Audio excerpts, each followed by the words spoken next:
Paulie, I think I can handle it this morning. Yeah!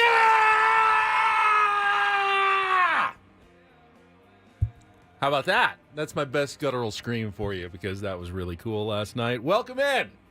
Paulie's a little shocked that I had that in me. I'm aroused. Good morning. That's what I am. Wow. On a Wednesday. Wow. I'm probably done after that. It hurts. Now I got to talk for 4 more hours after that. Welcome in to Ben and Woods. It is the middle of the short week here already. It is Paul Reindl, our executive producer, and myself. Woodsy is going to take one more day at least. Hopefully, he'll be back tomorrow, if not in person, at least virtually on the program as he recovers this week from, the coronavirus. But he's okay. He's doing better, right? Yesterday, Paulie, last time you heard from him, better. I have not heard from him this morning yet, but as of yesterday, he was definitely on the road to recovery. Yeah. I talked to him earlier in the day yesterday. He still had the raspy voice a little bit, drinking a lot of tea and water and just trying to recover, but he's feeling better, which is good. Well, I'm feeling pretty good this morning. A little tired after a terrific night last night at Petco Park. We went and celebrated my son's 21st birthday with family. We got a suite, got the full experience. Family all got together, and grandparents, uncles, cousins, and we filled up one of the field level suites behind home plate, which I had never been in one of those. We have the Odyssey box that we go in a lot, and it's different. It's a different view. So you're right at the back of the field level section. So, when you come up the big staircase with the waterfall, it was the first box right there. It was Premium Suite 1. That place was luxurious, to say the least. I mean, like all the suites, it's got the kind of the living room area, giant television, which was like right under the owner's boxes, right under the broadcast booth. So you're kind of under the awning. The only thing that you couldn't see was like if a fly ball, it would disappear on you until it came back into play. But otherwise, terrific view of the field. The box was fantastic. It was got a giant television, so. Basketball Ben's family had the NBA playoff game going on for the first hour after we got there before the game started. Dad and my son were both watching that really closely. Had the food spread, which was really cool. We went with more traditional items. We got hot dogs. We got mac and cheese. We did get sushi. My son likes sushi, so we got a sushi platter, which was hot dogs and sushi. Pretty decent. Not a bad combination. My stomach's a little on edge this morning after hot dogs and sushi last night at the ballpark. That's a hell of a combination. And then, we did a birthday cake. They set that up as well at Petco Park, a big vanilla cake with chocolate frosting that was really good. Got to sing happy birthday and the 7th inning stretch at the same time at the end of the game. And what a fun game to get to go to as well. I mean, just when you're going and you kind of cross your fingers that you don't get a dud. I mean, you pick the day, a couple of months in advance. Like, okay, I mean, you don't know who the pitching matchup's going to be. You have no idea. And, of course, you see it coming and you go, Jesus Luzardo against Matt Waldron. It's a night game. They're not winning night games. They're not beating lefties. They're not winning at home. Oh, this could be an L. That's not what we were going for. But instead, not only did you get a win, but you get to see some Major League Baseball history made in the 9th inning when Jeremiah Estrada comes in and strikes out his 11th, 12th, and 13th batters in a row. I wasn't quite sure going into the game like what the record was, but apparently that was the new Major League Baseball record, at least since they started keeping like play-by-play stats in 1961 in the modern era of baseball. So, with the current mound and, basically in an era that you can compare apples to apples, it's the greatest stretch of individual pitching that we've ever seen. And it belongs to one of the most unlikely now characters. It's not Randy Johnson or Billy Wagner or Mariano Rivera or Trevor Hoffman or someone who was a legend of the game, a Hall of Famer. It belongs to a guy who was waived by the Chicago Cubs in November. He was waived for nothing by a team that just didn't see that he had enough potential left in him to be kept on the fringes of their organization. picked up by A.J. Preller in the offseason. Good morning, guys. And, makes it up to the big leagues just, a few weeks ago. Works his way from low leverage innings to, back of the bullpen, high leverage success. And now has struck out 13 consecutive batters. We will obviously talk about that a lot, but it was a really, really cool night at the ballpark last night. 41,000 in attendance, City Connect, Belt bags. We got giveaway. we got all of our belt bags. It was really fun. And maybe my favorite part of the night, 2 hours and 1 minute. It was flying. That game wrapped up. It was like 8:30. I go, this is great. It was almost, and you'll never hear me say this again. This is the only time I will ever say this. It was almost too fast, especially when you're in a luxury box and you still got some food left at the end. Yeah. It's like at the end of the game, we're all like, you want to stay for another 30 minutes and try to finish up the rest of this stuff? I remember one time we had really, really good seats, and it was one of the fastest games of the season. I was like, I wouldn't be that upset about extra innings tonight, maybe, but no, that was everything you could draw up in a great Padres win. Just shaking off a lot of those demons. Night game, lefty, good lefty, Petco Park. It had L written all over it based on the trends that the Padres have had at home. And for them to come out, we're talking about, hey, it's time for a sweep. Got to win 2 to get to 3. And now everything's lining up really well. I will say that one of the really cool things about where we were, since it was almost directly behind home plate, I mean, just a few feet off to the right there, is to really get to see the knuckleball dancing from Matt Waldron last night and have such an interesting and unique perspective kind of from more of the batter's point of view of the game, in which he threw more knuckleballs than he ever has in his career. 55% locked in, usage man. last night. But just kind of have that perspective and seeing it there was really cool. Ran into a lot of tier ones, as I always do at the ballpark last night. Everybody in a good mood and saying hi because, the baseball team is playing pretty well right now. And they're 2 games above 500 for the first time since the middle of April, since they were 11-9.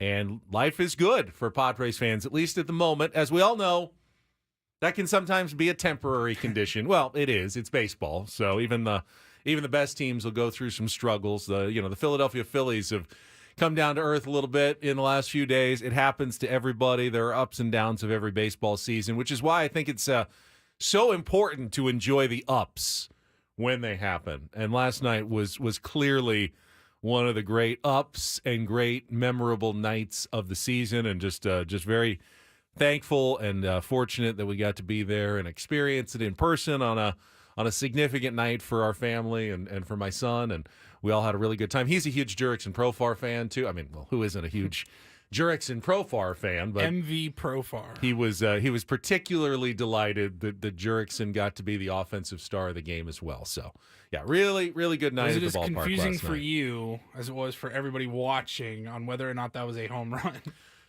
It was one of the – we'll talk about it more when we get to our Padres wrap-up.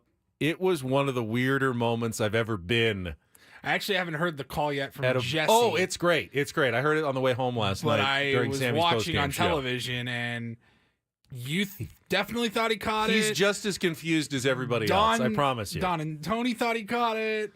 I kept looking like I know the thing in the bullpen is you don't react to anything, but not even like, I mean, guys, you can see it at least. You saw that the ball landed in your bullpen. It's a home run. Because they kept showing the replay. One of you maybe, put your arms in the air or something. Yes. There were a few fans I saw on replay. If you haven't seen the home run, it was deep to left center toward the Padres bullpen. And Jazz Chisholm goes up over the wall and way up over the wall. And you can't tell from 90% of the ballpark whether or not he has it or not. And his reaction pretty much doesn't give it away. So Fernando Tatis Jr., who was on first, kind of stops at second, like waiting, like, do I have to run back? Is he going to try to double me off? Is it a home run trot? Umpires aren't signaling. The only people in the ballpark, there's a few I saw on replay who were out in like left center who could look directly to their left. And saw the ball bounce. There was like maybe 500 of the 41,000 in attendance that were actually cheering, but everyone else was just kind of, it just went silent and just like everyone was holding their breath I'm for sitting like there 10 and I'm watching, seconds. and I'm just waiting, and Megan goes, "Oh, he caught it," and I go, "Show me the ball, you mother!" And wait, and I'm like, "Wait," and then he like flipped the glove. There was nothing in there. We're like, "Yeah!" It was awesome, man.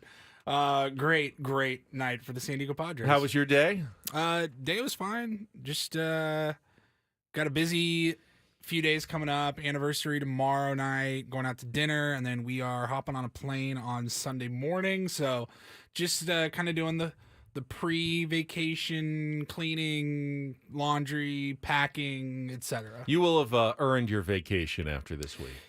I was saying the same thing last night. I'm not mad at Woods. It's not his fault that he's of course not here, but it just puts extra on, everybody's plate. Makes That is things the a little light bit, at the end of the tunnel right a little now. bit harder this week, obviously not to have him, but hopefully we will have him in some way, shape, or form for tomorrow's program, as long as he continues to get better. That's at least the plan. Until then, though, appreciate all the Tier 1s who are waking up early and joining us here. Going to be around until 10 o'clock. We will come back and set the menu for the program today, and we will pay off yesterday's Incorporator appearance by Jesse Ackler. This, I know we say this a lot. I mean it, though. One of my all-time favorite Incorporators. I agree. I just heard it. And it's fantastic. Bob Scanlon plays a role in it as well. Oh, yeah. It's one of the longer Incorporators. How did Jesse work the word crepuscular into last night's 4-0 victorious broadcast over the Miami Marlins? We'll get to that. And we'll reward some early rising Tier 1s with some tickets to the San Diego County Fair, which I can't believe it's already time for the San Diego County Fair. But it is. It's like less than 2 weeks away. So we will do that when we come back, get things started, set the menu, and more. First, Kelly Danick, check of traffic, and then off and running on a Wednesday with Ben and Woods on San Diego's #1 sports station, 97.3 The Fan.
Oh, that Jesse Agler.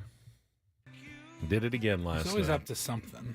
Did it again last night. Now, as I told him, I didn't think he'd have trouble with the Incorporator word that the Tier 1s came up with yesterday for him. But he's got Bob Scanlon sitting at his side, which always, I think, brings a different dynamic. Bob has done the Incorporator before when he's filled in for Jesse. So he's just a little more, I think, kind of cognizant, if I use an Incorporator word myself. But Tony works here. What might be going on. Tony works here, but I don't blame Tony for not being necessarily dialed into the Incorporator every week. He's in the afternoons. He's got his own schedule. It's fine. Bob was just a little more aware. So we've got the setup and the word from yesterday. Here's Jesse Agler receiving his Incorporator word with me and Paul yesterday. It is time for the Incorporator, and Paulie's got your word fired up. It comes from Tier 1 Courtney, and I think this is going to be the easiest one you've had all season. You just have to find a way to work it in. Here it is, Jesse. Crepuscular. Crepuscular. It is having to do or relating to twilight. Crepuscular. Now, I heard Annie and Elston were talking about it for a few minutes as well during their show, the Incorporator. So maybe it was just on everybody's mind. But so the game starts. When did this take place last night, This Paulie? was in the top of the second inning. Okay, early. Yeah. Early. So crepuscular, meaning having to do with twilight. So he kept it early when we're still kind of in the twilight portion top of the the game. second was at like 7:15 p.m. Padres Petco Park struggles well documented at this point, particularly in night games. Ball outside, 2-1, and for whatever reason or reasons or non-reasons, this has not just been a great team at night, at home. Not particularly nocturnal or crepuscular. Pitch here is inside, nearly hit him. They are 3-15. We can stop it there, right? Well, hold on. First of all, I have to point out, not to embarrass Jesse, but it's crepuscular, and he said crepuscular. Not particularly nocturnal or crepuscular. Pitch here is inside, nearly hit him. They Let's are just 3 keep it going, and though, 15. and see what happens. Yeah. In night games at Petco Park, 9-3 in day games here in San Diego. Go figure. Was that a Ben and Woods word you just slid in there, Jesse? Obviously, come on. 3-1. Obviously, come on. Called out directly by Bob Scanlon. Was that a Ben and Woods word you just slid in there, Jesse? Obviously, come on. 3-1 to Otto Lopez. The pitch is swung on, hit in the air to center field, straight away pretty deep, but Azokar tracks it down in the gap, and he will make the catch. So the palindromic Otto Lopez is out, one away here in the third. That was my own. Well done. It is a Tuesday after all. Number 9 hitter catcher Nick Fortes. You managed to celebrate your 10-year anniversary with some exceptional verbiage. Wordsmith that you are. So I explained to Jesse I have his different styles. This is actually a new and different style. This is try to work it in with other long words to make it seem less unusual, nocturnal, palindromic, and crepuscular. Or crepuscular, as Jesse said it last night. Was that a Ben and Woods word you Just outstanding. Fantastic. And by the way, congratulations to Jesse. So when we were at the game last night, right before the game, they honored, and they've done this, I think they do it every season. So when you are a Padres employee, whether you work in the front office or the ticket office or wherever, when you get to your 5-year anniversary, and I think every 5 years after that, they invite you down to the field before the game, and Eric Grupner and Mike Schilt are standing at home plate, and then they call out each employee individually for the anniversary, like congratulations on 5 years, so-and-so, and they take a picture. You get a picture at home plate right before the game, which is really cool. They do it like on your actual 5 or 10 years? I think they do it it's sometime. your fifth season. So it's we your do it fifth all on the season, same and they do night. them all because they had like 7 or 8 people lined up, and they had the 5-year anniversaries, and then they got to the 10-year anniversaries. And they Jesse was not down on the field, but they showed him because he was only about 3 minutes away from his broadcast. So he was up in the booth, and they put him on the big screen, and everyone gave him a round of applause. And I texted him congratulations on. Hard to believe that it's been 10 years since Jesse arrived from Miami. He was working with the Miami Dolphins organization, and then came to start the Padres Social Hour show. Rest in peace, Padres Social Hour, which I was oftentimes a guest and a host on as well. And then worked his way into the booth, obviously, and has done such a phenomenal job now over these last few years calling games here on 97.3 The Fan, including Incorporators on Tuesday night, which he hit another one out of the park, but Bob was right there and ready to call him out for it. So Love that. great Love job all around for Jesse, and congratulations to Jesse Agler. All right, let's set the menu for the show today. Don't go anywhere, because in just a couple of minutes we will go through all of Jesse's highlights, including that was it a home run moment in the first inning by Jurickson Profar off Jesus Luzardo that even most of the people in the ballpark had no idea if it was. Even the person who plays the horn sound when the ball goes, Yes. he or she was waiting to hit the button, because you don't want to play the horn and then find out that the guy's got it in his glove, because Right. that's embarrassing. So it was one of the longest.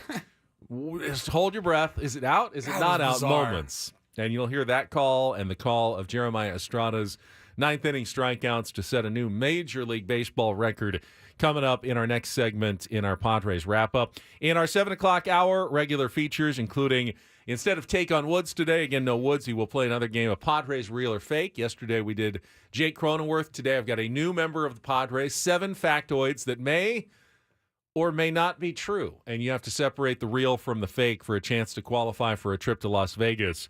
Coming up at about 7:10 this morning. Don't do this at 7:20, and then it is a Big League Wednesday coming up at 7:35. Where in the world is Adam Jones? And this one is going Got a to. good I one think, for you this I week. think this one's going to shock you, because I knew Adam Jones was in Cooperstown, New York, just a couple of days ago, because he was there with our Tony Gwynn Jr. Like, let's look at the facts. We He know the lives facts. in Barcelona Barcelona, Spain. currently, He was in Cooperstown, New York. like 48 hours ago. Yes, we know that for a fact. Okay. He actually won the home run derby at that Negro League celebration that they did, that they honored, and we'll talk about that as well. The big decision by Major League Baseball to incorporate Negro League stats into Major League Baseball stats, which has changed instantly overnight. Yeah.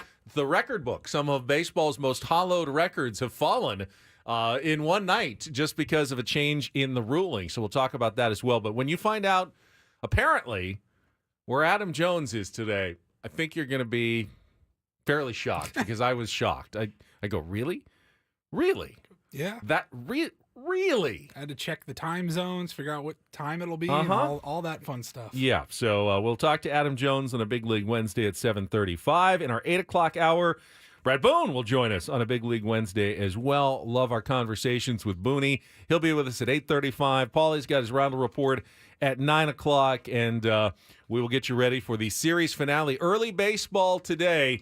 Padres going for their first sweep of the season, and a 4-game winning streak to boot. That would be their second 4-game winning streak, but their first sweep of the year as they take on the Miami Marlins one more time. 1:10 first pitch today, and we'll get you ready, preview what's coming up in just a few hours here on 97.3 The Fan. It would be great, though, if the Padres could lock down a winning homestand. Remember, they lost the first 2 games of the 6, so only way to have a winning homestand was to win the last 4. They got Sunday, they got Monday, they got Tuesday.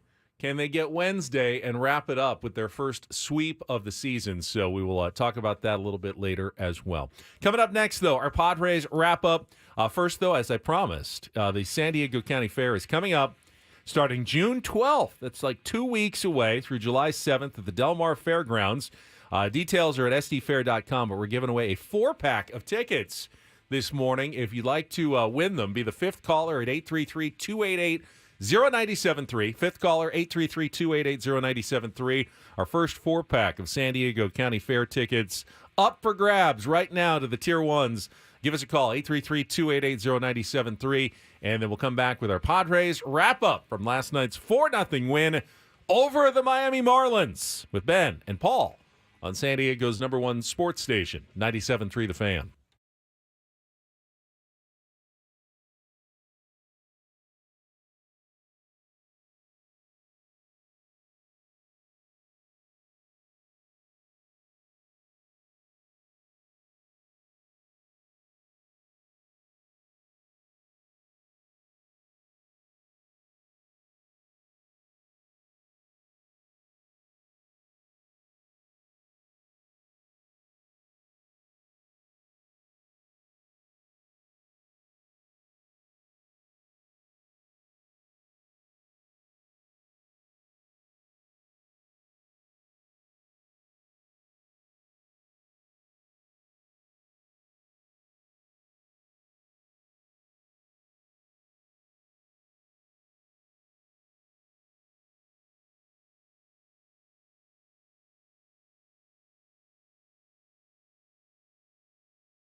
Congratulations to Luis Arias, who was named the National League Player of the Week. Also, congratulations to, is it Anita? Did you say who just won? Anita, who just won our San Diego County Fair tickets. Good news, we have another 4-pack to give away a little bit later in the program today, so stay tuned for your opportunity to win. But for Arias, of course, an amazing week that included an 8-game multi-hit streak, one off the Padres franchise record. That did come to an end last Friday, but finished the week going 17 for 36, 472 batting average, home run, 4 RBI, only 1 strikeout for the entire week. And he was named National League Player of the Week. First time a Padre has won that, I believe, since Juan Soto got it last season.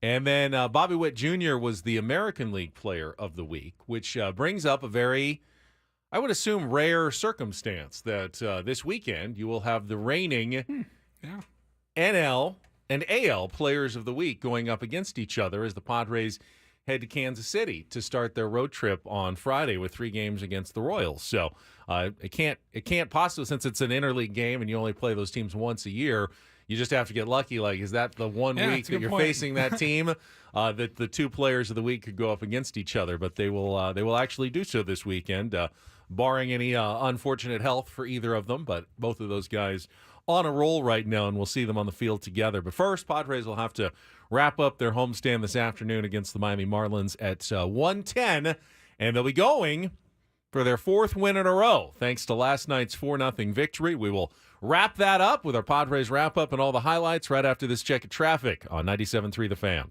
From the 97.3 The Fan Traffic Center, here's Kelly Danick. Traffic is sponsored by the San Diego Zoo. Well, props to emergency crews for taking care of an encampment fire westbound King Freeway at College Avenue off-ramp. Now a solo vehicle accident in Escondido, eastbound 78 at Broadway. Apparently this car struck an electrical box. You don't need a cape or special powers to be a superhero, because every time you walk through the gates of the San Diego Zoo, you help fund conservation efforts around the globe, and that makes you a hero for wildlife everywhere. San Diego Zoo, every visit goes a long way. I'm Kelly Danick with Ben and Wood, San Diego's #1 sports station, 97.3 The Fan. I love winning, man. I love winning. You hear what I'm saying? It's like better than losing. Oh, my God, I'm so stiff. Miss any of the Padres win yesterday?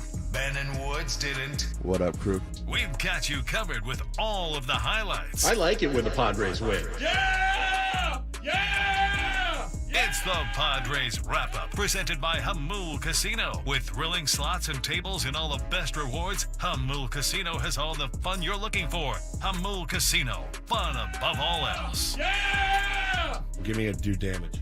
Do damage! Fernando not going anywhere, and the 3-1 hit in the air to deep left center field. Chisholm is back on the warning track, right in front of the wall, leaps up over the fence. Did he make the catch? He's going to make us wait to see, and he did not. A 2-run home run, and Jazz may be hurt. Profar's 8th of the year. Padres take a 2-0 lead. Chisholm nearly made a spectacular play over the wall in left center field, but he did not. Certainly looking to get it going at the dish.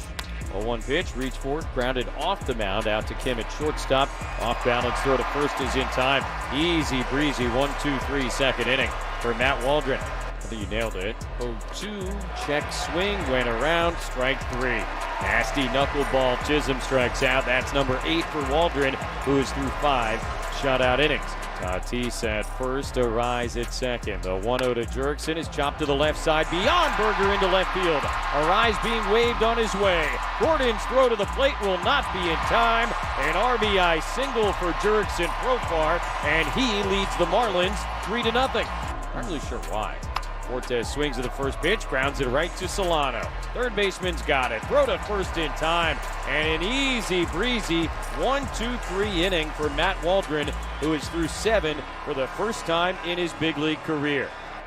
Ramirez kicks and fires. And a breaking ball grounded over the bag, down the line at third, and off that side wall. Manny will jog home to score. Solano into second with an RBI double, his 3rd hit of the night, and the Padre lead is 4-0. Estrada set and ready. Here's the 0-2 pitch, swung on and missed, strike 3. 11 in a row for Jeremiah Estrada. Padres with a 4-0 lead in the 9th. The 1-2 pitch, swung on and missed. He got him. 12 in a row for Jeremiah Estrada. 11 pitches, 9 strikes, couple of Ks. Looking for one more. 1-2 to Gordon. The pitch from Estrada, swung on and missed. Strike 3. Another splitter, another K. Lucky 13 for Jeremiah Estrada, and the Padres shut out the Marlins 4-0. What an exclamation point to a brilliant pitching performance by Waldron and Peralta and Estrada. Padres have won the series against the Marlins. They will go for the sweep here tomorrow afternoon. Final score tonight, San Diego 4, Miami 0. I'd say it was tremendous pitching. I thought it was fantastic, of course. That was great. You know, he dominated the strike zone. I mean, he was really, he's just filled it up. Knuckleball, four-seamer, able to throw a sweeper when he needed to. Just a tremendous job. I mean, the knuckleball was outstanding. Fastball command was really good.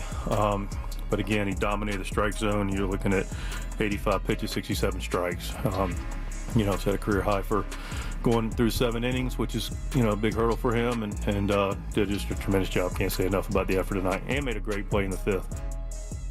Where do we even start with that one last night? I'm looking up at my television. Padres are the talk of MLB Network this morning after just so many outstanding performances in the game last night. I guess we'll just start chronologically with some great highlights there from Jesse, beginning in the bottom of the first inning with the home run by Jurickson Profar that truly, and being kind of in the same part of the ballpark behind home plate where Jesse was, totally understand it, because we had no idea if Jazz Chisholm had made that catch or not made that catch. The ball went into the Padres bullpen, but it didn't bounce high enough where you could see it for sure. Like, again, once it disappeared behind the wall, it was close enough to his glove that it could have been in his glove. Remember earlier this season when Julio Rodriguez went over the wall and robbed Fernando Tatis Jr. of a home run, but then slow played it and didn't show everybody for 5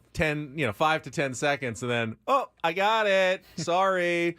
And then we were all disappointed. So everyone, at Petco Park, at least, 39 to 40,000 of us were just waiting and kind of holding our breath. And so was Fernando Tatis Jr., who had just gotten a single and was at first base. He ran kind of most of the way to second, going, what do I do? Do I go back? You can't pass Jurickson, because then that's a problem. And then so Jurickson's got to wait, and he's not sure. They've got this confused look on their face. And finally, you get the sense, okay, Jazz doesn't have the ball, and they play the horn sound after about 10, 15 seconds, and the two of them go trotting around the bases as the Padres take that 2-0 lead in the first inning.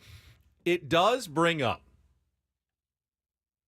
a possible, flaw in the design, though, because let's say Jazz did have it, but didn't show anybody. And Tatis is standing there at second base, and the umpires haven't made a call yet either. He could walk halfway back in. What does he do? Because Jazz could double him off first base. And he's like, I don't got it. I mean, what are you supposed to do? Because you can't – Jurickson's already, gotten to first base and rounded, so you can't pass Jurickson. Because if you go back, even during a home run, you're out. So he can't run back to first base because he'd passed Jurickson, but he can't keep going because Jazz might have the ball. It's kind of fortunately it didn't come, to into play because the ball was a home run. But had Jazz Chisholm actually caught interesting gamesmanship. Had Jazz Chisholm actually caught that and was slow playing it and I don't know. Well, I guess we'll find out in a couple of seconds. He really left, Tatis and Jurickson hanging out to dry there on what it was. And I guess it's up to the umpire to make a faster ruling. Like, you got to tell us right away, one way or another, if it's out or safe. And if you rule it's a home run and then he does catch it, then at the very least, you can't say that the guy can get doubled up at first because he's just going by what the umpire said. Umpire said it's a home run, so I started my trot. Right. And you'd have to put him back at first base then if it was an out. So maybe the moral of the story, and Jazz didn't do this, but Julio Rodriguez absolutely did. I don't think there was anyone on base when Julio Rodriguez did it. It's very rare to even have the opportunity to do that. A lot of things have to come into place. It's like once a season, maybe. But don't slow play the home run robbing catch either way. And Jazz didn't, so I'm not criticizing Jazz Chisholm And I don't think anyone was on base when Julio Rodriguez did it. But I had that thought going, this potentially creates a real dilemma out there on the base paths with no call, no idea of what you're supposed to do, but then no option to really go back or go forward. We were all just left in a state of limbo for a few seconds last night going, I don't know what's happening here at the ballpark. But Jurickson, by the way, they put up a screen, and I tried to screenshot it, but I didn't quite get there. But I'll tell you, his rank still in Major League Baseball. Top 10 in average. I think he's 6th in average, 3rd in on-base percentage, 7th in OPS. His walk rate is top 20. His strikeout rate, not striking out, is top 20. And the two combined are one of the best in baseball this season. That was a shot. I mean, to hit one like that on a very cool, May, gray night at Petco Park, even early in the game. It wasn't a warm day. It was walking into the game last night. It was cold. The wind was cold. Cover. It was not one of those nights that the ball will be traveling. To hit one out to that part of the park just shows you where Jurickson's game is this season. I mean, he's got everything. That's his 8th home run of the year. So he's got certainly the power. He's got slug. He's got on base. He takes a ton of walks. He's got a great eye. He doesn't swing at bad pitches. Is not striking out, not quite to the level of Luis Arraez, but certainly among the best in baseball at not striking out. And he's getting tons of hits as well, enough to have the 3rd highest average or 6th highest average right now in Major League Baseball. So more offense from Jurickson Profar. He later had an RBI single off a good pitcher, by the way. Jesus Luzardo was coming off 3 consecutive really, really good starts and wasn't bad by any stretch of the imagination last night as well. He was good. Padres struggled against lefties, but Jurickson has been the only guy, well, along with Donovan Solano since he came up, that has kind of been immune to the lefty struggles. And they were the 2 guys who drove in all the runs last night. So it doesn't necessarily fix all the Padres' problems against lefties. It just is the 2 guys who haven't had problems are the ones who came through. Now, Tatis did get a couple of hits. Manny Machado extended his hitting streak to 7 games. I think it's pretty much 1 per game. It's not like he's on fire. I was going to say, I'm not prepared to say like, oh, they're locked in. They're out of it. No. I don't see that offensively yet, but I'd rather that than having them go. Exactly. Like they're starting to get rolling, I think. So that was pretty much the story offensively. Padres took that early lead. And then the way Matt Waldron was throwing, it was one of those rare games where you felt pretty comfortable. Like, I don't think the Miami Marlins can hit this guy. I know it's a knuckleball, so it's unpredictable, and that can change pretty quickly. But watching him work, I think they only got the tying run up a couple of times over the course of the game, even with the 2-run lead. Out and of a few jams. But... a couple jams, but you never really got the sense that he was at all being taxed by the Marlins, and that was because he was throwing so many strikes. I mean, so efficient. He had he was ridiculously averaging 10 pitches an inning for most of the game. After the game, Matt Waldron caught up on a very celebratory post-game field with our own Sam Levitt. Matt, congratulations on an excellent outing here tonight. 7 scoreless innings. What worked so well tonight? Yeah, I was relying on the knuckleball tonight for sure. I feel like my fastball didn't have the velo, so I just relied on it. They were, it was executed, and I just trusted what Hickey put down. So. The knuckleball, 55% usage tonight. That's the most you've ever used it in your career. What inspired the confidence in that particular pitch tonight? I guess just the results of it. There wasn't a whole lot of strong contact, and some days it's like that, and I just got to ride that high. So I kept using it. What about the rest of your arsenal? What worked? Just getting ahead. I think 0 strike percentage and 1-1 strike percentage was great. So. As far as the guy who just shut the door on this game, Jeremiah Estrada just set a major league record since 1961 with 13 consecutive strikeouts. From your vantage point, what did that look like? Yeah, that was completely different than what I had tonight. It was all gas, no breaks from him, and that was fun to watch. And Jeremiah just got the Gatorade bath. What a moment. Matt, congratulations on the win. Terrific job here tonight. Thanks so much. Yep, thank you. That sounded like the curtain call and the Gatorade Yeah, bath. and that was pretty cool. We stuck around to watch that, and we'll get to Estrada in a second. But Waldron, 8 strikeouts, no walks. Really didn't even throw. I mean, I think it was. I think he threw like 70 strikes, like 17 balls or something like that the whole night. It was very efficient. I thought he might even come back for the 8th inning. Mike Schilt did say, he had the top of the lineup coming up 4th time, and Wandy was ready. It was a good lane for him, and he pitched a 1-2-3 inning as well. So, a well-managed game, but a career-high 7 innings for Matt Waldron, who also said after the game, I was reading in Kevin Acey's newsletter this morning, he said, I threw the knuckleball a little faster. It was around 80 on a lot of them instead of kind of the 70 to 75 that we had seen a lot of the season. He just felt like he was getting more action on a slightly harder pitch, which we'll see if he takes that going forward into his next starts. The spin rate was down though, despite all that. I mean, he was locked in, and really from the start, he had 4 or 5 strikeouts in the first couple innings. And you thought maybe the second or third time through Miami could get to him, but no, he was locked in, and by far the best start of his young career. Now, question, because I was at the game, but we had a television monitor but didn't have the sound. Was that his twin brother they were interviewing during the game? Okay, because I was going to say, man, he looks just like Matt Waldron. And then they're doing a split screen, and I'm going, this must be like Matt Waldron's identical twin. So it said on the graphic, Mike Waldron or whatever, I forgot his name, and then it did say Matt's twin brother underneath. But I didn't read that part yet. And all I did was I looked up from my phone or whatever, and I go, God dang, that guy looks a lot like Matt Waldron. And Megan just looks at me and goes, hey, moron, keep reading. And I go, twin brother. Okay, there we go. That would explain it.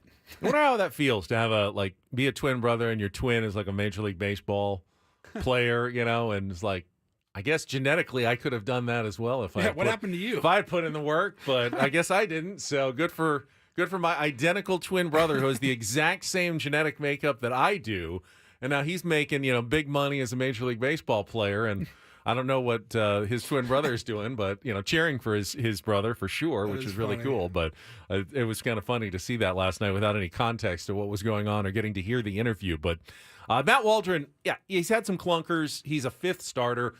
Got to be like the most intriguing 5th starter in baseball. I don't expect him to win Cy Young awards, but just kind of the unpredictability of when the knuckleball is working, how hard it is to hit, and how he can give good hitters such problems with that pitch is pretty fun to have as your 5th starter so far this season. So credit to Matt Waldron. We've seen a hell of a lot worse. When we come back, though, the Jeremiah Estrada story, like a Cinderella baseball fairy tale for this Padres relief pitcher coming out of nowhere to set a Major League Baseball record, next on 97.3 The Fan.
exclamation point to a brilliant pitching performance by Waldron and Peralta and Estrada.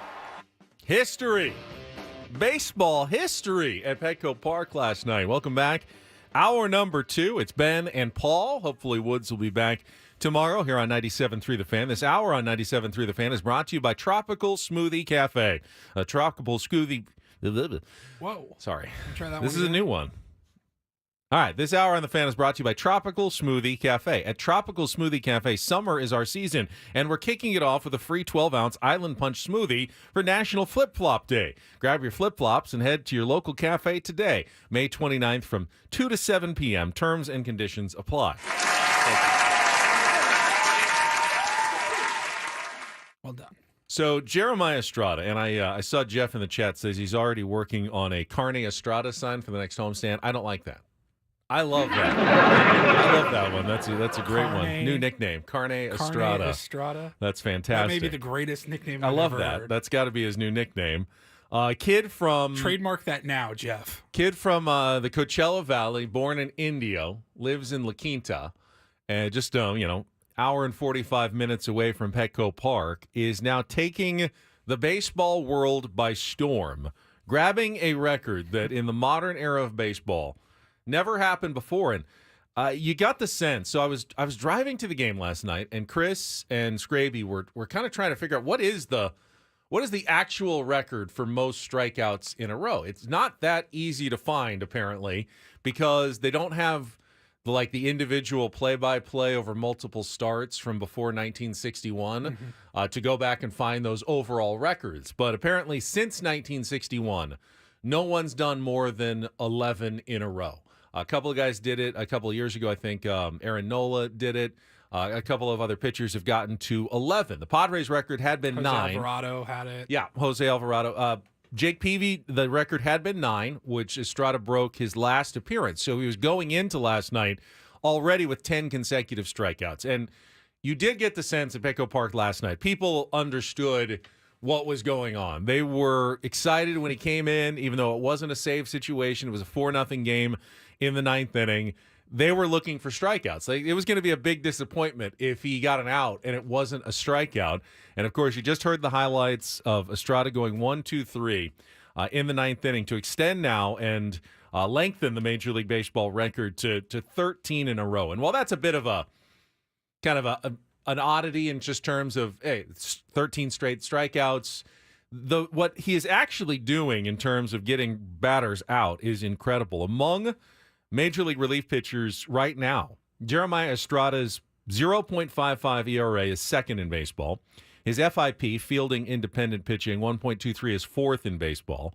Strikeout percentage, 48.3%, second in baseball. Opponent average, 0.93 is first in Major League Baseball. And his opponent OPS allowed of 303 is first in Major League Baseball. This was someone who was, again, released by the Chicago Cubs, waived at the end of the last season in November. Could be picked up by anyone. Padres took a flyer on him, worked with him in the pitching camp that Joe Musgrove did in the offseason, thought might have something here. Saw, a good spring training, not good enough to make the Major League roster, but to be one of the first options to call up for the minor leagues. And he has just taken the bull by the horns.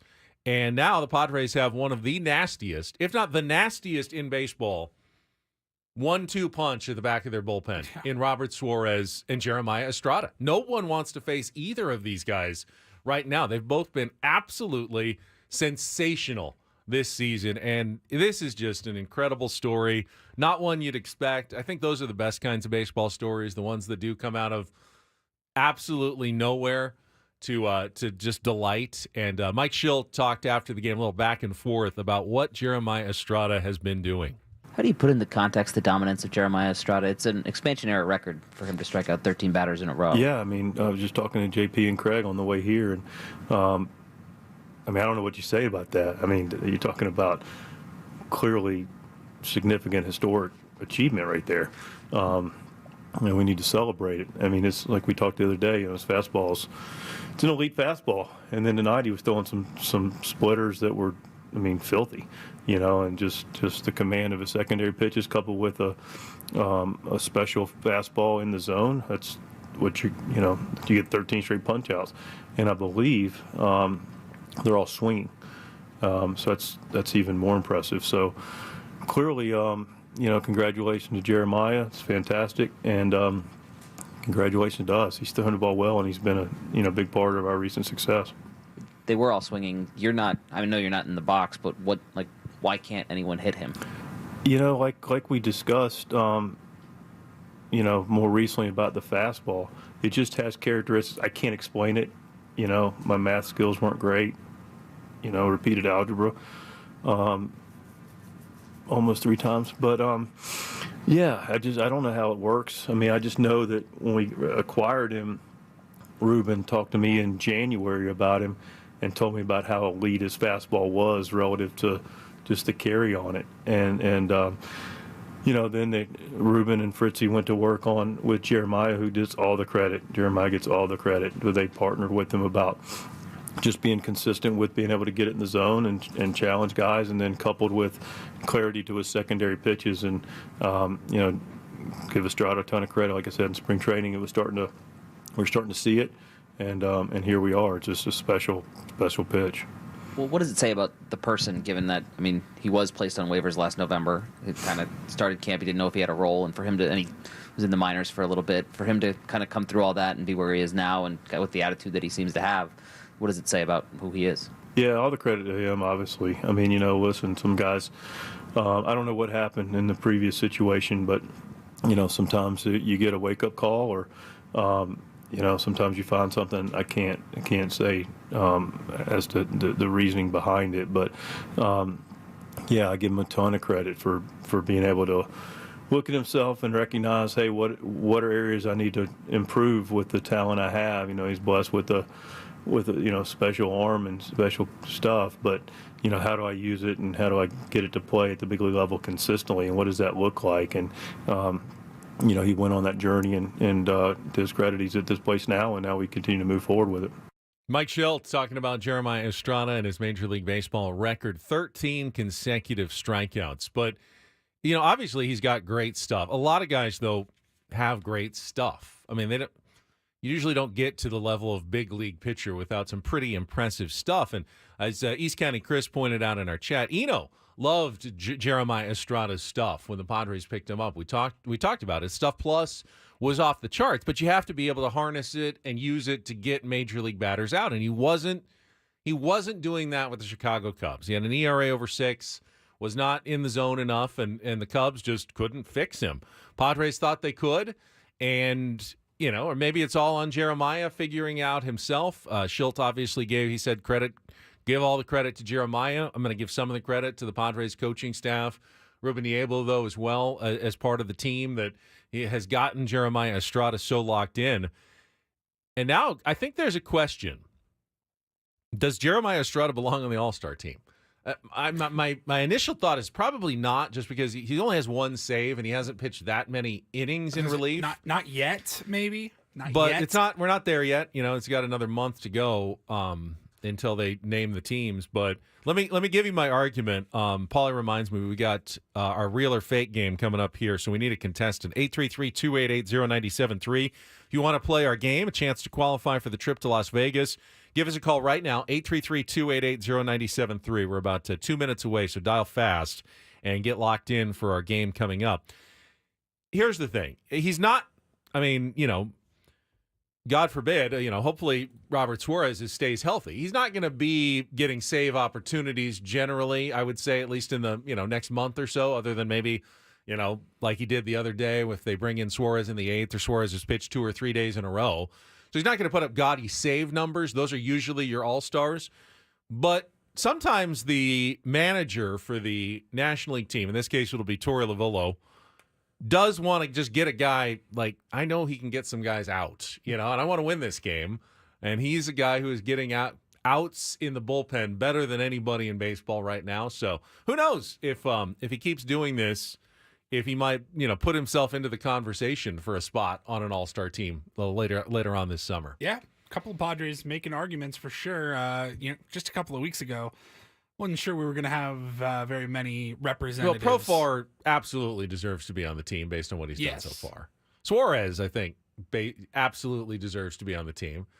Arise, I think, is definitely a candidate for it, and the way he's hitting should be on the team. So, yeah, multiple Fernando all-stars. is going to still be on the fringe just because he's Fernando Tatis Jr. The other part of it is that there hasn't been a lot of great outfielders putting up gaudy stats. Now Acuna's out, so he's not going to be in for the All-Star game in the National League. If Fernando just has one hot streak in the next month, like a good two-week period, he probably can easily play his way into the All-Star lineup as well, if not be one of the starters for the National League. So, we're still a ways away from that, but just had that thought. Just what Jeremiah Estrada is doing is certainly All-Star level at the moment, even though he's not pitching in the really save impressive situation. So impressive. All right, we'll talk more Padres baseball coming up. Right now, though, let's get to today's game. No take on Woods, so we're going to play a little Padres Real or Fake. Some are here for the compelling sports talk with Ben and Woods. You can go plow through another donut. It's time for Real or Fake on 97.3 The Fan. Tell the people what they'll win today. Well, people, you can win a chance for a trip for two to the Westgate Las Vegas Resort and Casino and 2 tickets to Warrant, Lita Ford, and Paralandra on June 22nd. Get your tickets now at Ticketmaster.com. Just got to play a little Padres Real or Fake here, and it is brought to you by Valvoline Instant Oil Change. It only takes 15 minutes, and you don't have to get out of your car. For directions and discounts, go to SoCalOilChange.com. That's SoCalOilChange.com. Let's go with, is this Dean? Dean, welcome to Ben and Woods. How are you? Hey, can you hear me? Yeah. Who is this? Whoa! My name's Parker. My father-in-law's Dean, and I'm on his cell phone. That's fine. I Parker, never thought you'd answer. doesn't Hey, guys. matter. You're our contestant either way. So here's Let's how roll. our game works. Today on Padres Real or Fake, we are talking about today's starting pitcher, Yu Darvish. I have 7 statements here. You have to tell me if they are real, true, about Yu Darvish, or fake, false, about Yu Darvish. If you get 4 out of the 7 right, you will qualify for our grand prize drawing to Las Vegas. Are you ready to play? Rock and roll, man. All right, round 1, real or fake. Yu's wife, Seiki Yamamoto, was a famous female wrestler in Japan. Real or fake, Parker? Gotta be fake. Gotta be, right? That sounds like something I'd make up. That is absolutely real, 100%. I have no idea why, but I feel like I knew You that. heard that? Well, I mean, if you follow the Padres, you might have a couple of these in mind. All right, that's all right. We got plenty of rounds left. Here we go. Round number 2. There is an entire museum devoted to Yu Darvish in the city of Hyogo, Japan. Real or fake, Parker? Fake. No, it's real also. There's over 100 items of Yu Darvish memorabilia at the Yu Darvish Museum in Japan. All right, now we got to get going Turn it here because around. that's 0 for 2. Turn it around. All right, here we go. Round number 3. Not a single player the Padres traded to the Cubs for Yu Darvish has ever made a big league appearance. Real or fake?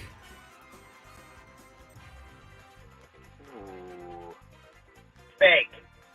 Yeah, all right, you got me. That was a trick question. So none of the minor leaguers the Padres traded has ever made it to the big leagues, but they also traded Zach Davies in that deal, and he did and has made many big league appearances. So you got me on that one. That's 1 correct. Go to round number 4. Yu Darvish went to the same high school as his pitching idol, Hideo Nomo. Real or fake? Ooh. Real. Fake. He actually did go to the same high school as a couple of Japanese pitchers, including, I think, Kazuhisa Sasaki, but not Hideo Nomo. All right, that is 3 wrong, which means you need to get the last 3 correct, or you're going to be knocked out here. So let's go. I mean, you can always win 3 in a row. It's possible. Round number 5. Do it for Dean. Yu Darvish was once suspended from high school when he was caught smoking while underage in a pachinko parlor. Real or fake? Real. Yeah, bad boy you gets suspended for smoking at a pachinko parlor. One of my favorite things I've ever heard. All right, Party animal. you're still alive. Here we go. Round number 6. Yu Darvish was the 2012 GQ Man of the Year for Japanese GQ magazine. Real or fake? Fake. No, it's real.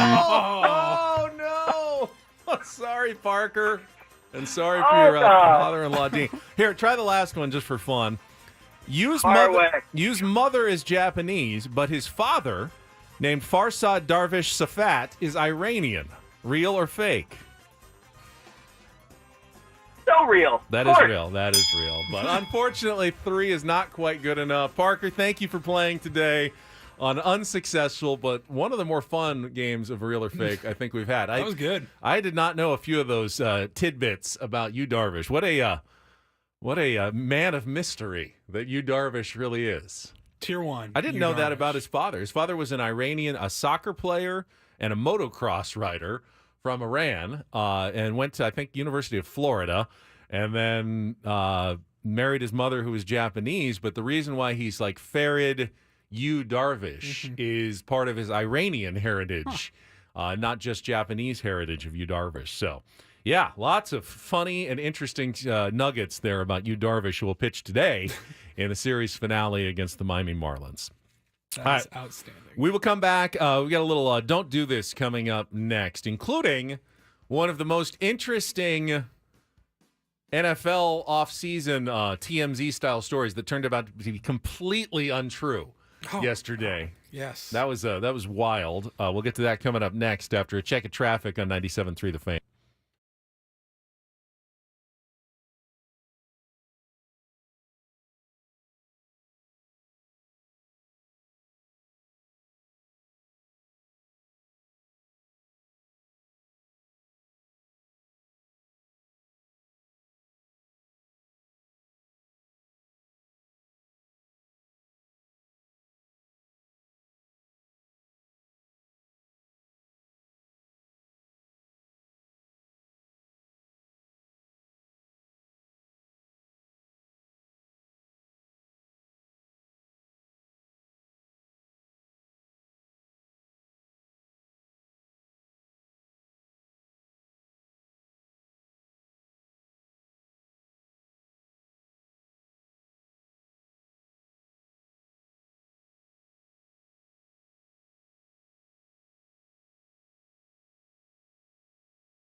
Don't Do This is brought to you by the Craft Taco in Sorrento Valley. Do the Craft Taco. They have some of the best quality tacos in all of San Diego. Go to thecrafttaco.com. Take a look at their happy hour specials today, thecrafttaco.com. Great Mark Twain quote, Paulie. A lie can travel halfway around the world while the truth is putting on its shoes. Love that one. And it is truer than ever in the age of social media when one false viral report can then be amplified very quickly by other people who don't bother to verify whether it's true or not. And that happened in a report that was put out there by a number of people, including the famous NFL aggregator Dov Kleiman, who's not a reporter necessarily. He just takes other people's stuff, I think, and kind of puts it out there for the most part. So I don't looked really into even it know a little who he bit is. after I saw this story was going around, and that's a weird account on social media because it's like nobody really knows who's behind it. There's rumors or reports that like the original guy sold the account to somebody else who's running it because it has a ton of users or a ton of followers, and they can get paid based on the engagement that they get now. It's very weird. So, yeah, the rumor was that was reported, or the story that was reported, was that 26-year-old Cirque du Soleil performer Hayden Hopkins, who is pregnant, was pregnant with the child of 70-year-old Raiders owner Mark Davis. The two had been seen together in the Raiders, like the box and stuff, and I guess that started the idea that they were in a relationship. She was sitting in the box at a Raiders game. Now is linked to Mark Davis. And that was back in 2022, and then rumors flared, and that got reported yesterday. Pat McAfee then amplified that report, nationally to say, oh yeah, Mark Davis is having a baby with a 26-year-old Cirque du Soleil performer. But it turns out it was completely untrue. And Hayden released a statement saying that she had not only not had a relationship with Mark Davis and was not having his baby, but other than that time when she was in the box and sitting next to him, which was she was there with a bunch of other people and just happened to be sitting there, never has talked to or met the guy otherwise in his life. There was nothing, there's absolutely nothing there to the story that is now made its way around the world that she is carrying Mark Davis's She just happened to be in the owner's box with her friends, got invited, probably 50 to 100 other people in there. Yeah. And she's like, yeah, I'm not dating this guy that's 50 years older than me. Yep. She says, I've endured false rumors of a romantic relationship ever since that day. And she's definitely not having Mark Davis's baby. Her, I believe, fiance or significant other, Joey, she says, very excited to welcome their baby in the fall. Not little Mark Davis. This guy's like, hey, honey, can we talk for a second?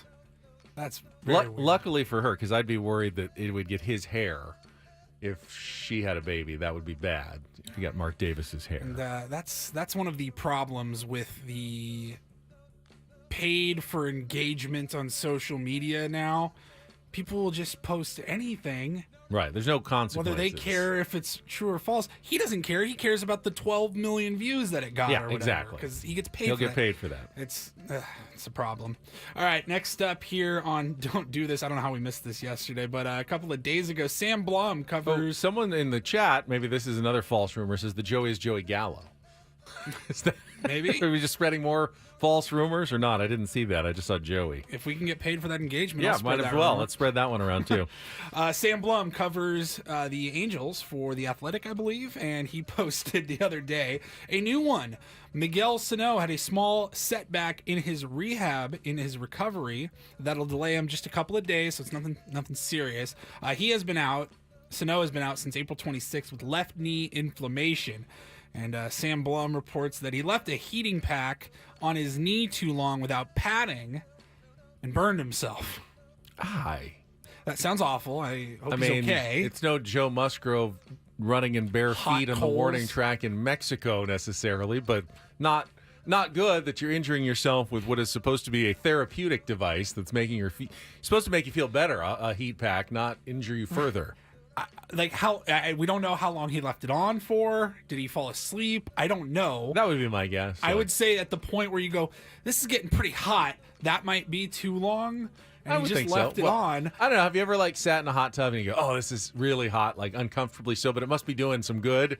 Like, Yeah, not to the no point pain, that I burned my no body. pain, no gain, Paulie. That's the thought. I mean, if it doesn't hurt, then it's probably not doing anything good for you. I just I don't envy Miguel Sano or anybody that has one of those. You see it in baseball especially all the time. Weird injuries, just weird ways to get hurt.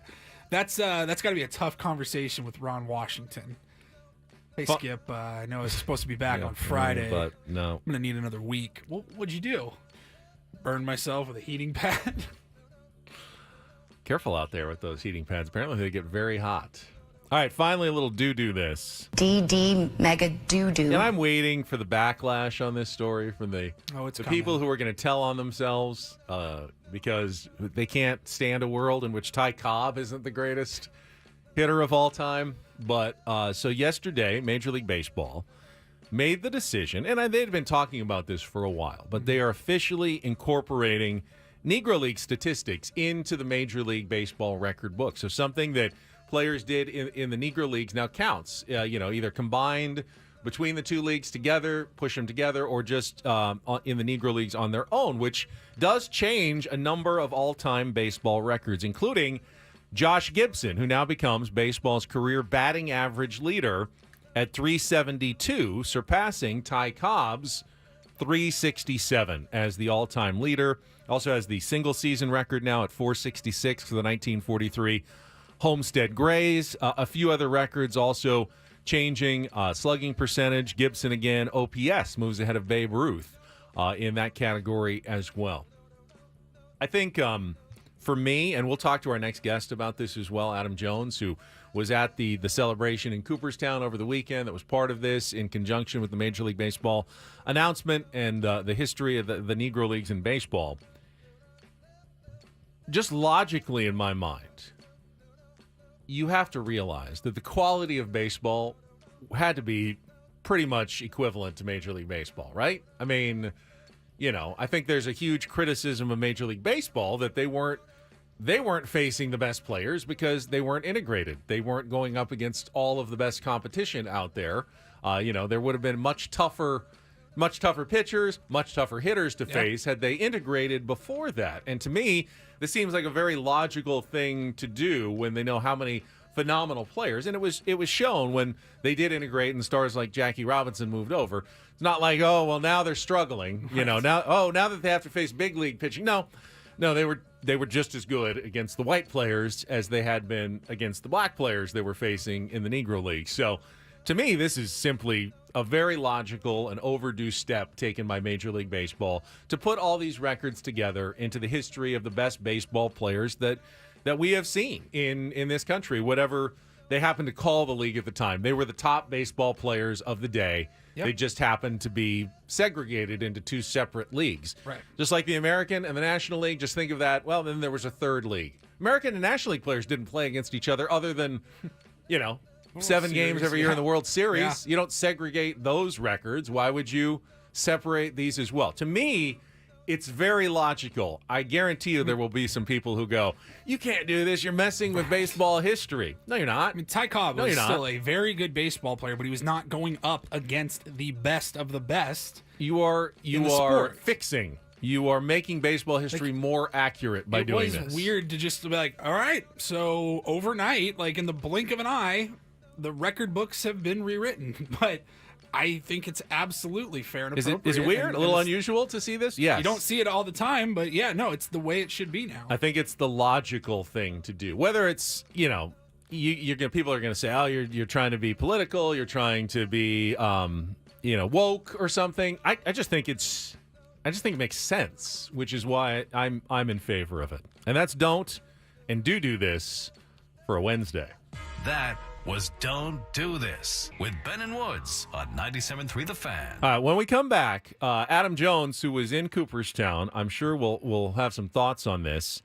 And you will find out, and we will find out together, where in the world is Adam Jones. And this one could be an absolute doozy next on 97.3 The Fan.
This hour 97.3 The Fan is brought to you by Express Employment Professionals. If you're ready for a new job, let Express Employment Professionals help you. Express is your one connection for a summer job in a variety of industries. Job seekers never pay a fee at Express. Go to expresspros.com to find your location. That's expresspros.com. We're on very long distance, so let's skip traffic and just get a little California love and welcome our next guest to the program.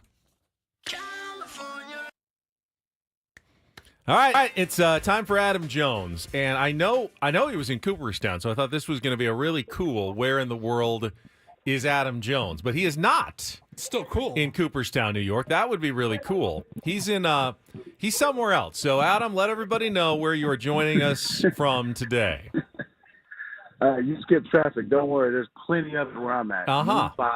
Mumbai, India. What are you doing in Mumbai, India?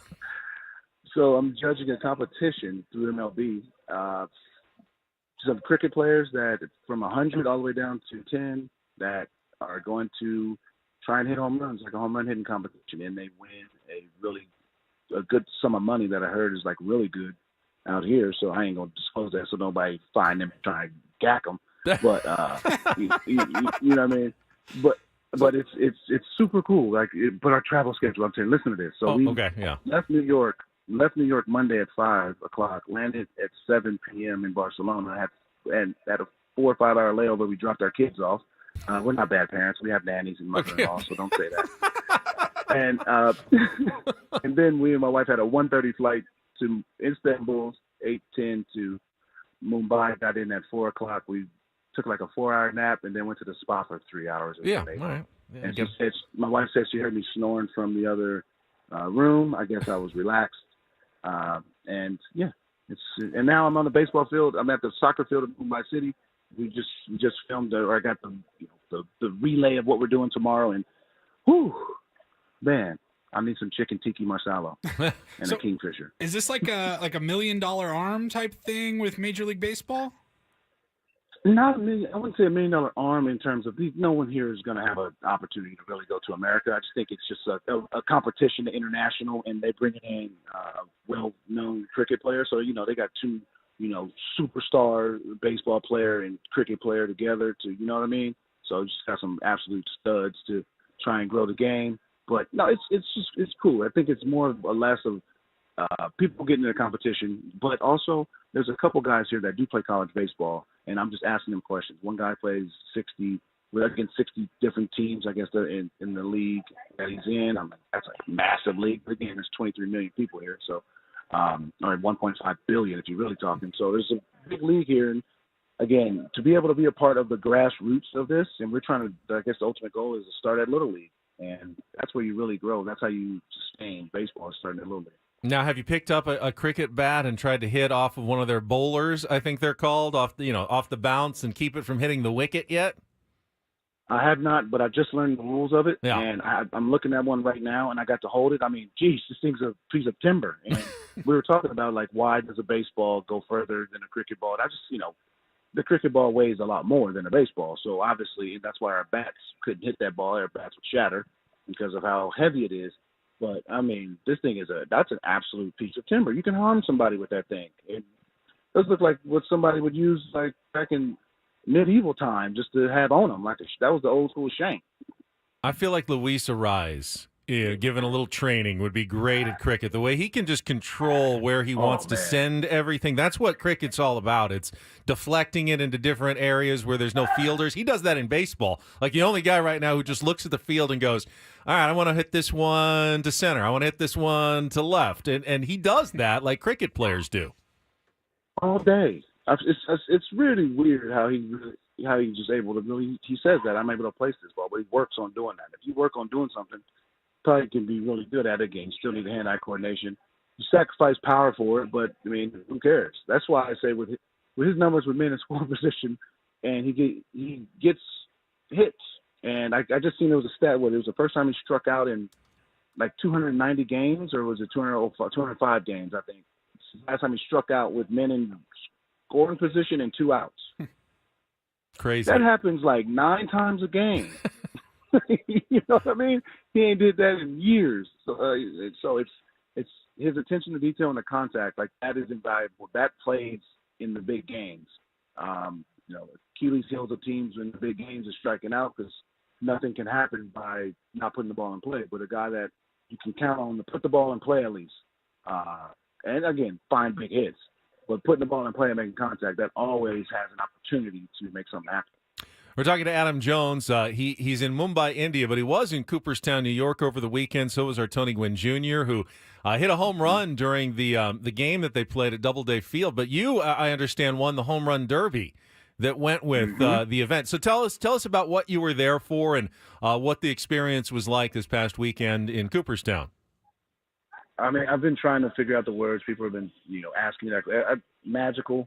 It was my first time there. It was special. Walking in that hall, having the Hall of Famers that was there, Eddie Murray, Ozzie Smith, Fred McGriff. Who else was there? Harold Baines, I think.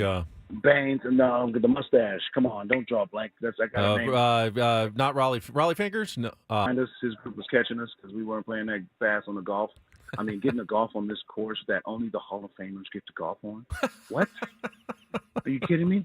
These are things that are special. Walking that hall. I got to walk in the hall with CC, and I said, "Dog, your plaque is gonna go up right here." He don't even understand that yet, but he does at the same time. He damn near start crying. Walking in with TG, being around there with his family, who's been there every year for the last 20 plus years. So they're royalty in that building. I texted Jim Palmer. I said, "Sir, this is special. There's been 24,000 of us. There's only 240 in here. This is something special." And I ate it all up in that regards. But the other side of it was getting all the guys back together, getting the young. We're still young in retrospect.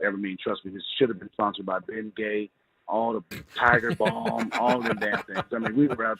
Scott Hairston ran out there opening as soon as we started. He said, "Hey, I just blew my calf." His brother Jerry, he done tore his damn hamstring trying to make some unbelievable play that he made at 26. I was like, "No, what are you doing?" So I went to short. It's like it was just great. All of us back together. But again, back in being in Cooperstown, celebrating the Negro Leagues, the guys who came before us and paved the way. Now you see what happened today with the addition of the stats. There's going to be some angry ass people. Oh my God! Some people going to 3rd, 5th, 9th place. People are going outside of the top 10 that were all beloved, and people are going to be mad. But it was just special, and I'm still trying to find really the words.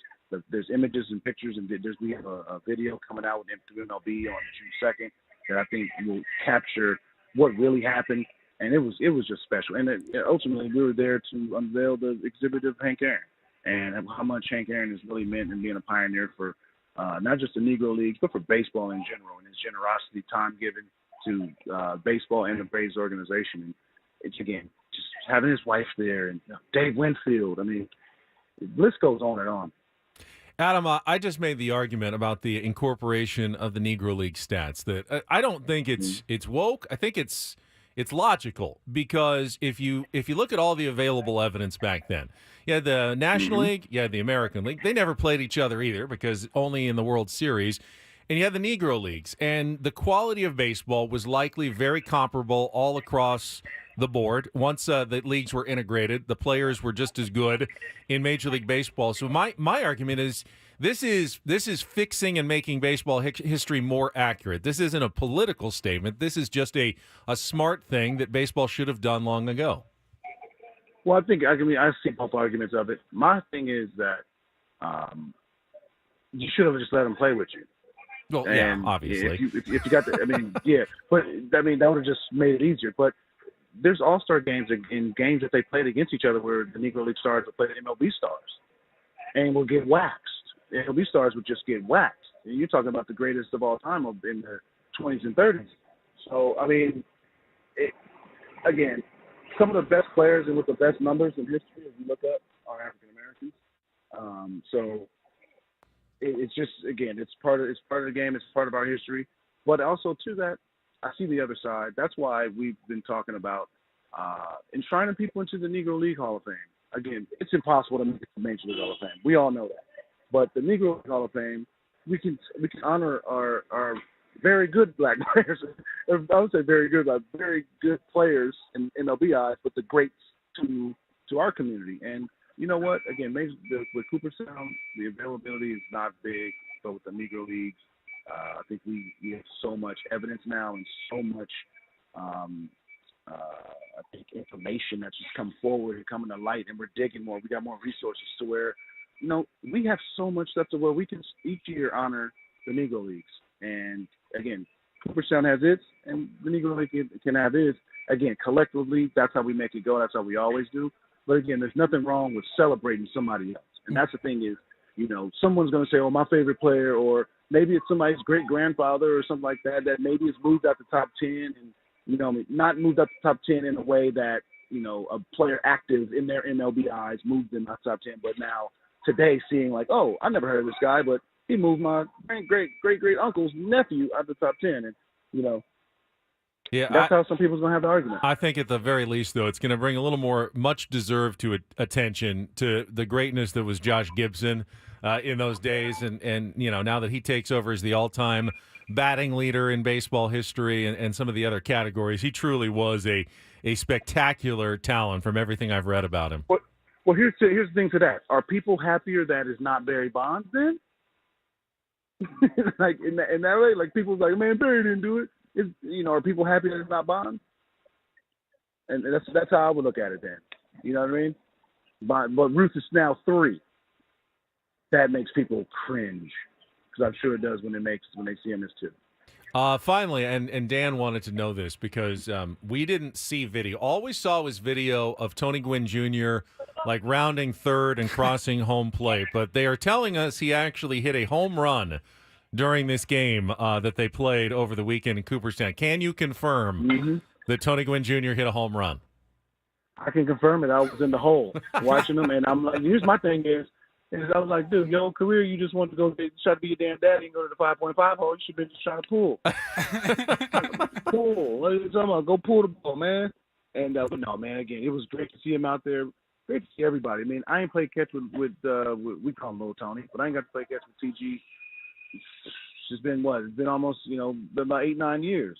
Didn't play catch with him. So, just being out there, running out there playing catch with him, just getting the grassroots, the introductions of, I don't know if you see, again, you don't see the video. He's leading off for us, the introduction. You got all the greats there. Me and his favorite players, who? TG. You know what I mean? Bring it back to the crib. So it was great to share that with him, too. But, again, he's the boss of Cooperstown. I'm looking at him because he knows where to go. He knows the people's names. He knows the right drinks for me to order at the bar. Well, Adam, really appreciate it. This is the farthest flung location you've ever joined us from. Have a good rest of your time in Mumbai, India, and we'll find out where you are next week when we chat with you again. All right, appreciate you guys. All right, there he is, Adam Jones. Quickly, we'll check traffic and then some final thoughts here this hour on 97.3 The Fan. From the 97.3 The Fan Traffic Center, here's Kelly Danick. Traffic is sponsored by Viejas Casino and Resort. We still have some problems in the North County along southbound 15. Crash past Deer Springs Road. It's over the right shoulder.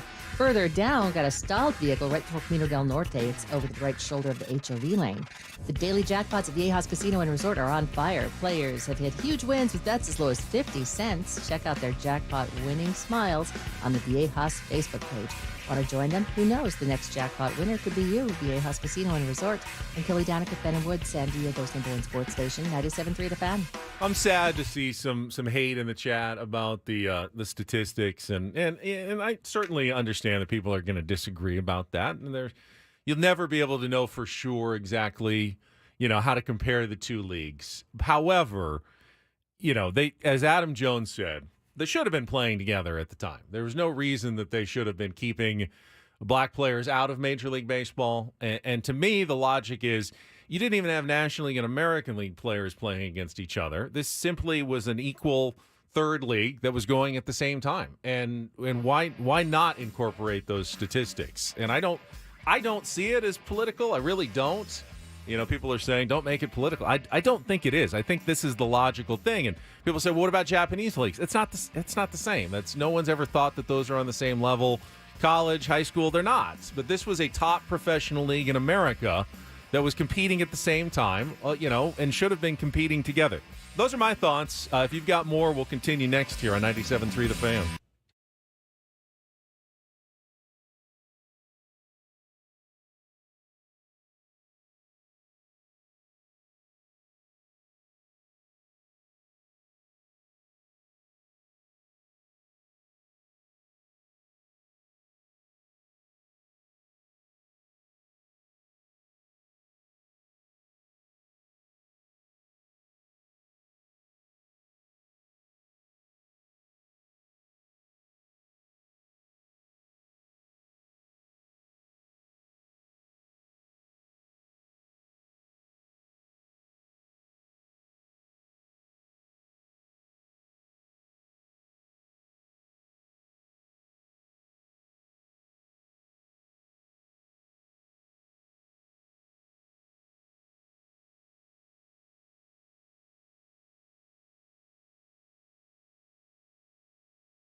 Welcome back. It has been America's mildest sports talk host, Paul Reindl, our executive producer, Woodsy. We're going to get through a couple more hours without him, and then hopefully he will be back in some way, shape, or form tomorrow, starting to feel better, which is good, recovering on the mend, and we will look forward to having him back. Get a little spice to the program to go with Mild Ben here on 97.3 The Fan. I joke. I said, someone said, you just had the mildest and most sensible sports take I've heard in a long time. And we were talking with Adam Jones, who just joined us from Mumbai, India, about the incorporation of the Negro League statistics into the Major League Baseball record book yesterday. And my take was simply that I thought it made the most logical sense to do that, given the area of segregation and the fact that they weren't allowed to compete together, but the evidence that shows that they were on a level, equal to Major League Baseball players when they did, as Adam said, when they competed against each other, like on barnstorming tours. Yeah. Games were very competitive. Oftentimes, they, as Adam said, they would blow the Major League Baseball players out of the water in some of those games. You never can totally compare, but you can't even really compare the National and the American League statistics from the pre-interleague era. One team played another team for one series. That doesn't tell you anything about the level of competition between the two leagues. You're just assuming they were probably about the same. But all those stats are combined together into Major League Baseball stats. So why wouldn't these other stats from equally good players who weren't given the opportunity to play Major League Baseball be put in there? That's simply how I view it. And I did use the word that there are, some hate in the chat, and I want to apologize. That's a strong word. I meant it more in the social media sense, that haters just disagreeing with my take. I expected that, and that's fine. I think there's a logical argument that says, hey, it was a different league. You should keep different league stats separate from different leagues. I can kind of respect that as well. I'm not like so insistent that it has to be the same. I just, in my mind, I feel like I think if you go down that path, then it's like, okay, well then we should keep MLB stats should be separate before the mound was lowered, completely different. Should before be a lot of things, 1968 before night games were played, before African Americans were allowed into the game. You would have 7 or 8 different record books. There should be a different National and American League record book, completely separate from each other. I think it's ridiculous. From before interleague play took place. Yeah, and if you want to do that and say we should just have 9 different record books for different eras, different leagues, and everything, I'll listen to that argument. That's just your opinion, and my opinion is that this is just the way we're handling it. That's just the most logical way to go forward, and I applaud Major League Baseball's decision to do so. I did totally enjoy yesterday. I was on the way to the game last night. I listened to Tony Gwynn talk about his experience this weekend in Cooperstown, and specifically playing in that game at Doubleday Field with some of the legends, like the Old Timers game, and he was on the Homestead Grays because obviously they were honoring Negro Leagues and Hank Aaron and that exhibit as well.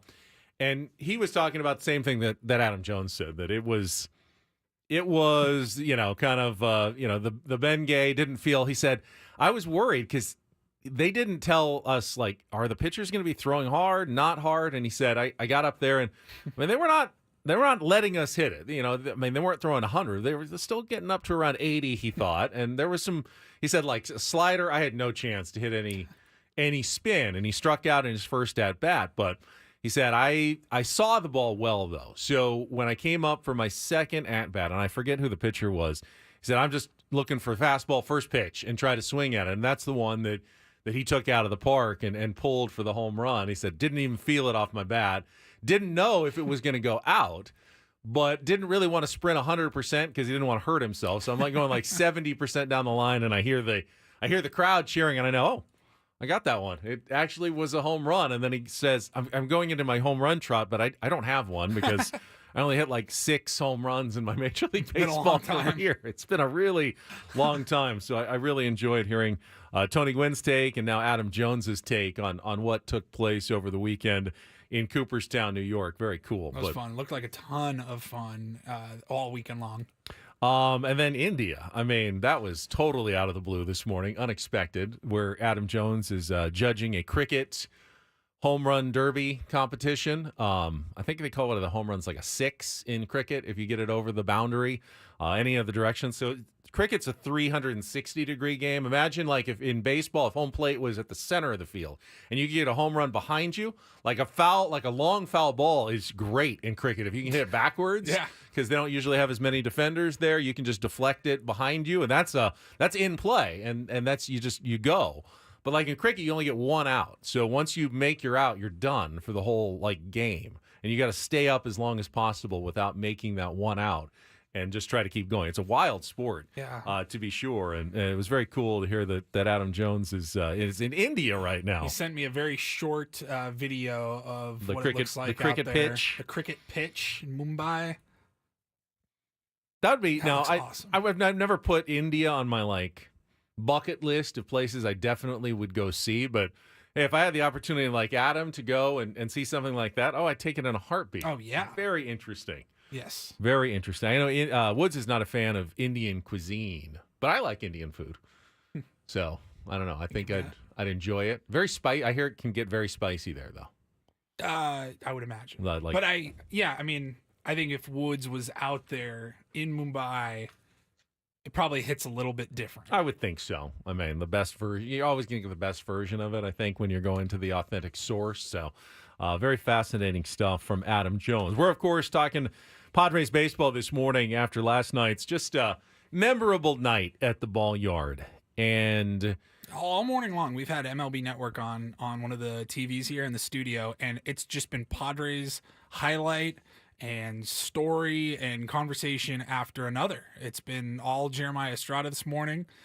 Dan O'Dowd and them are talking about him right now. I mean, what a run this kid is on. And just, we talked about it earlier in the show, just one of the most unlikeliest of runs ever. Yeah, but there are guys who, throw a no-hitter and then you never hear from them again because it was, no-hitters can be kind of a fluke. If you get, a few balls that are hit right at people, hard balls, line drive outs, whatever, or you just happen to have one really good day. What Jeremiah Estrada has done, 13 consecutive strikeouts over, what is it, four appearances? Three or four appearances.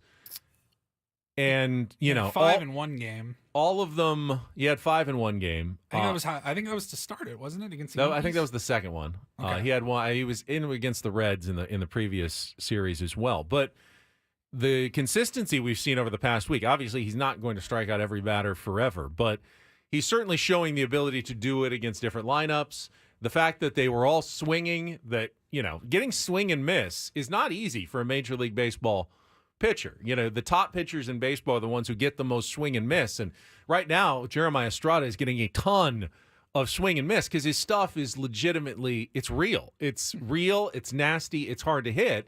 Now, the next step is doing it over a longer period of time, consistently, month after month and season after season, and really establishing yourself as someone, who can be relied upon. But right now, spectacular. To compare and combine him with Robert Suarez now in the back of the bullpen, filthy, really makes you feel like going forward, if the Padres have a lead, 7th inning and beyond, and you're the opposition, you're not feeling very good about your chances anymore. You want to get to the Padres before they get to Estrada and Suarez in the bullpen, as effective as those two guys have been this season. It's looking like either Peralta or Yuki in the 7th inning, handed over to Estrada in the 8th, and then Suarez in the 9th. And yesterday we talked about it. We thought Suarez is probably down for that game, and they didn't need him. It wasn't a save opportunity.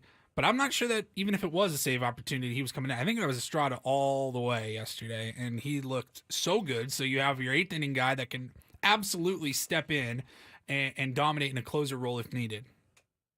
So it's now that the Padres are 2 games above 500 for the first time since mid-April when they were 11-9 and have won, I believe that's now 7 out of their last 9 series.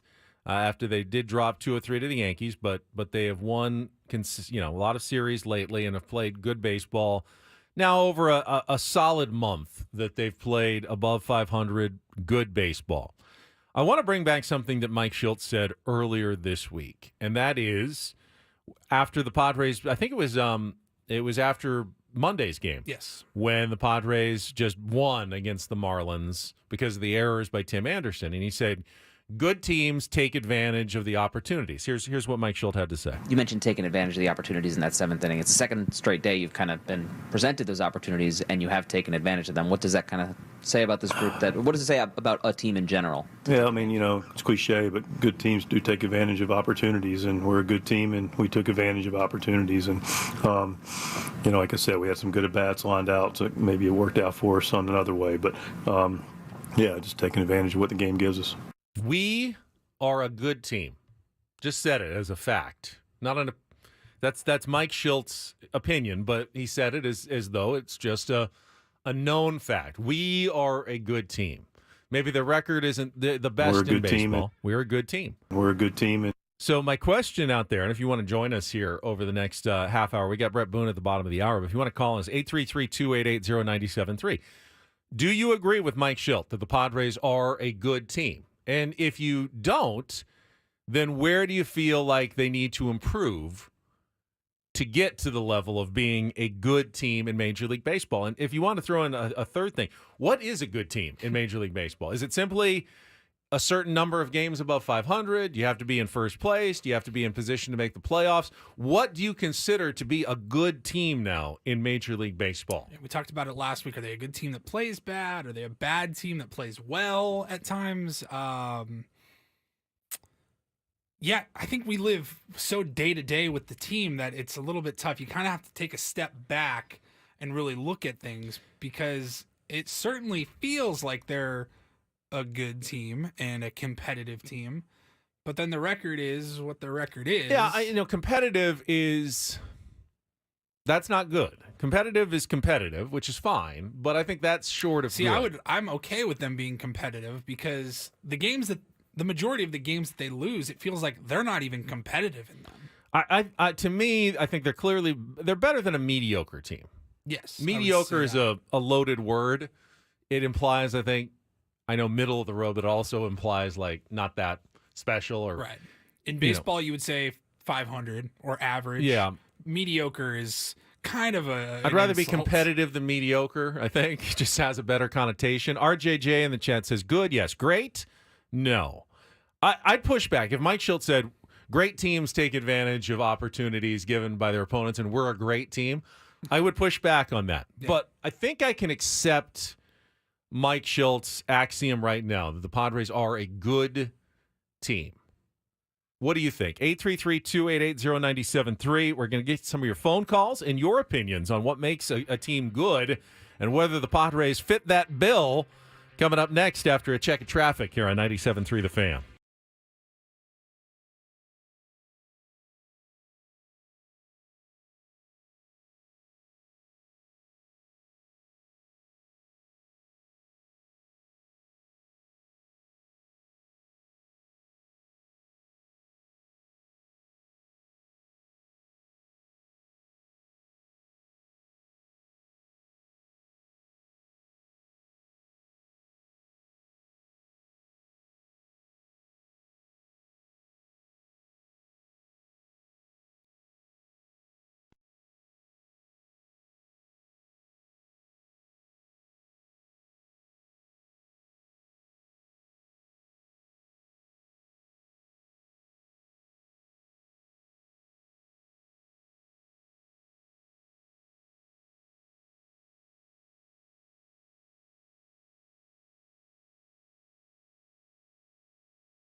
Mike Schilt says the Padres are a good team.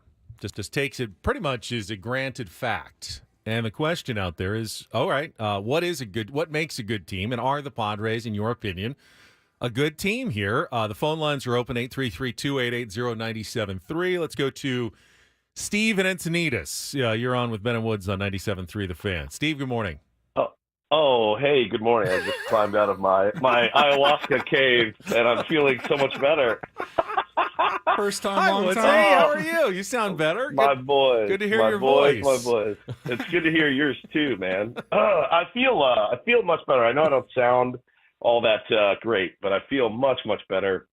Basically, been sitting on my ass for like 3 days straight, so I am losing my mind. And, maybe my marriage and everything else. No, my life has been great, honestly. This time, she's been phenomenal.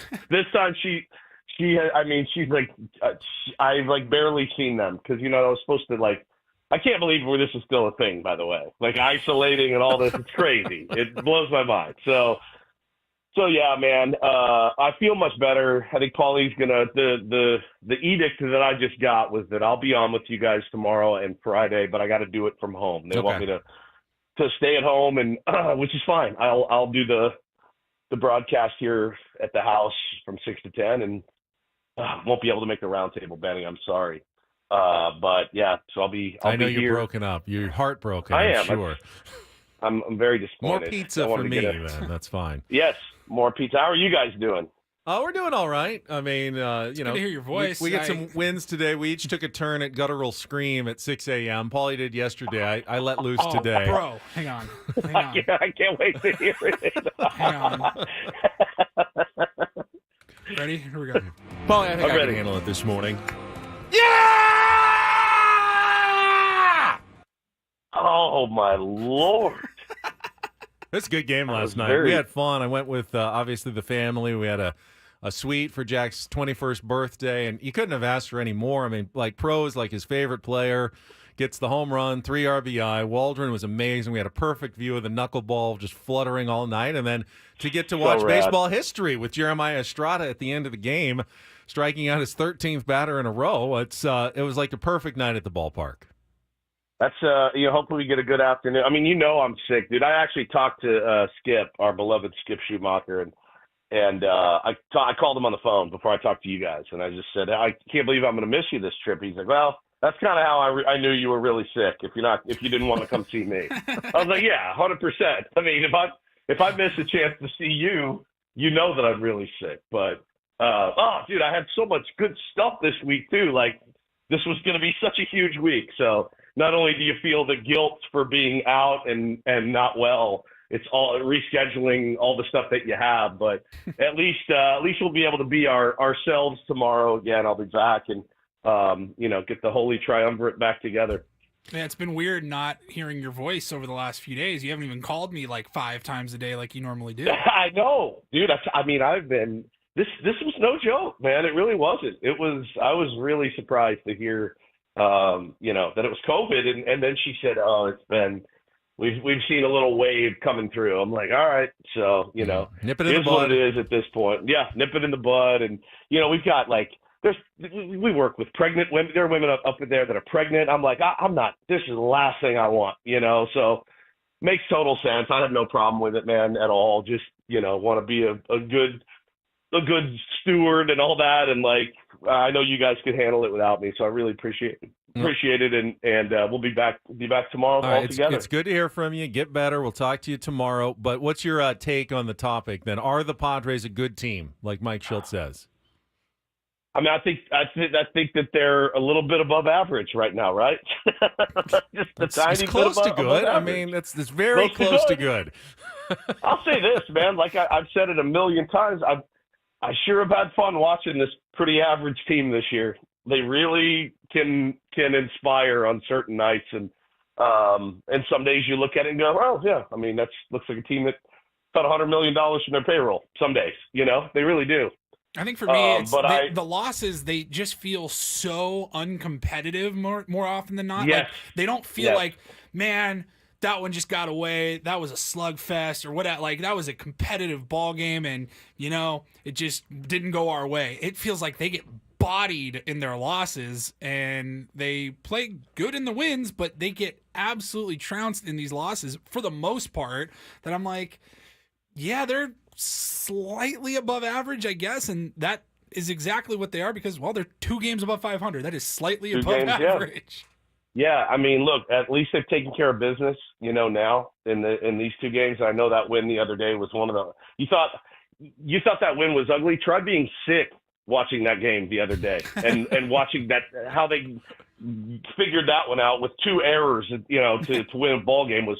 I was like, this is horrible. You're just waiting. I mean, you're waiting all day for the Padres game to start because you got nothing else to do, and that's what you were waiting for all day long. Yes. I was doubly sick. I was doubly ill after, and that was a win. I was like, God, that was horrible. And then last night, obviously, a lot better. But finish that thing off today. Get the sweep and keep the good mojo rolling for sure. Well, Steve and Encinitas, thank you for the call. You become a North County regular on the program. Thank you, fellas. I'll see you tomorrow. I love the graphic. Steve Encinitas with a picture of Woods on our YouTube chat. We'll have Woodsy back on the show tomorrow in at least some way, shape, or form. Got a big surprise for him, I think. Tomorrow. I don't quite want to over tease it yet. All right. Well, just hold on to that thought. If you were listening to last week on the program, might have a very fun treat. Interesting. All right. So just so you know, that's what a good sports radio call kind of sounds like right there. Let's see if we can get a couple more in. Let's go to Alfredo, south of the border on our Tijuana line. You're next up here on 97.3 The Fan. Good morning, Alfredo. Good morning, guys. How are you? Good. Are the Padres a good team, like Mike Schultz says? Yes. Yes. I would say yes, because good teams win series, and they've been doing that. Great teams sweep the crap out of multiple series, and they haven't done that in a couple of years at least. So it's true. A good team, I would do it. I would say yes. I mean, what would be for them to get there? I don't know. Maybe if Manny and Patty start hitting barrels instead of not being swaggy, maybe that can get us to great. I agree with you 100%, Alfredo. That's a good call too, because you can get to the playoffs by being a good team, but if you really want to be a World Series contender, you got to be among the great teams in the league that year. And I don't think the Padres are even close to right now where the Phillies or the Yankees are. But if they started getting, Tatis and Machado-like performances out of those 2 guys and still got some of the starting pitching we've been seeing lately and the bullpen efforts we've been getting and playing good defense and still getting some contributions from these other guys near the bottom of the lineup, you put all that together, and now you could be talking about a great team potentially. I don't think it's possible for the Padres to become a great team this year without those 2 guys. I agree with that statement. Really starting to get hot and contribute. They can stay a good team and even a pretty damn good team, but to be a great team, now it's going to be because sometimes good teams get to the playoffs and then just go on an insane run. I don't think the Arizona Diamondbacks were a great team last year, and they made it to the World Series. They were a good team. They were no better than a good team. Yeah, and their best players also were on fire. At the right time. And I'd rather be a good team all year, sneak into the playoffs, and then Tatis and Machado get hot in October. That's actually the best path to the World Series for the Padres. But if they want to be a great team in the regular season, they're going to need more from those 2 guys, no doubt about it. We'll take some more calls coming up, but next we'll get some thoughts from our friend Bret Boone, the Odyssey MLB insider. He's been a regular so far this season. Booney will join us when we come back with more Ben and Paul and Steve and Encinitas on San Diego's #1 sports station, 97.3 The Fan.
little breaking golf news, because who else is going to bring you breaking golf news other than Ben Higgins, yours truly? They are dropping the charges against Scotty Scheffler in Louisville, Kentucky, after the incident at the PGA Championship a couple of weeks ago, with the agreement that Scotty doesn't get to sue the Louisville Police Department, and the Louisville Police Department's not going to have anything to do with Scotty. They are amicably going their own ways, and Scotty is getting off scot-free, pun intended, Scotty-free, from once the video came out.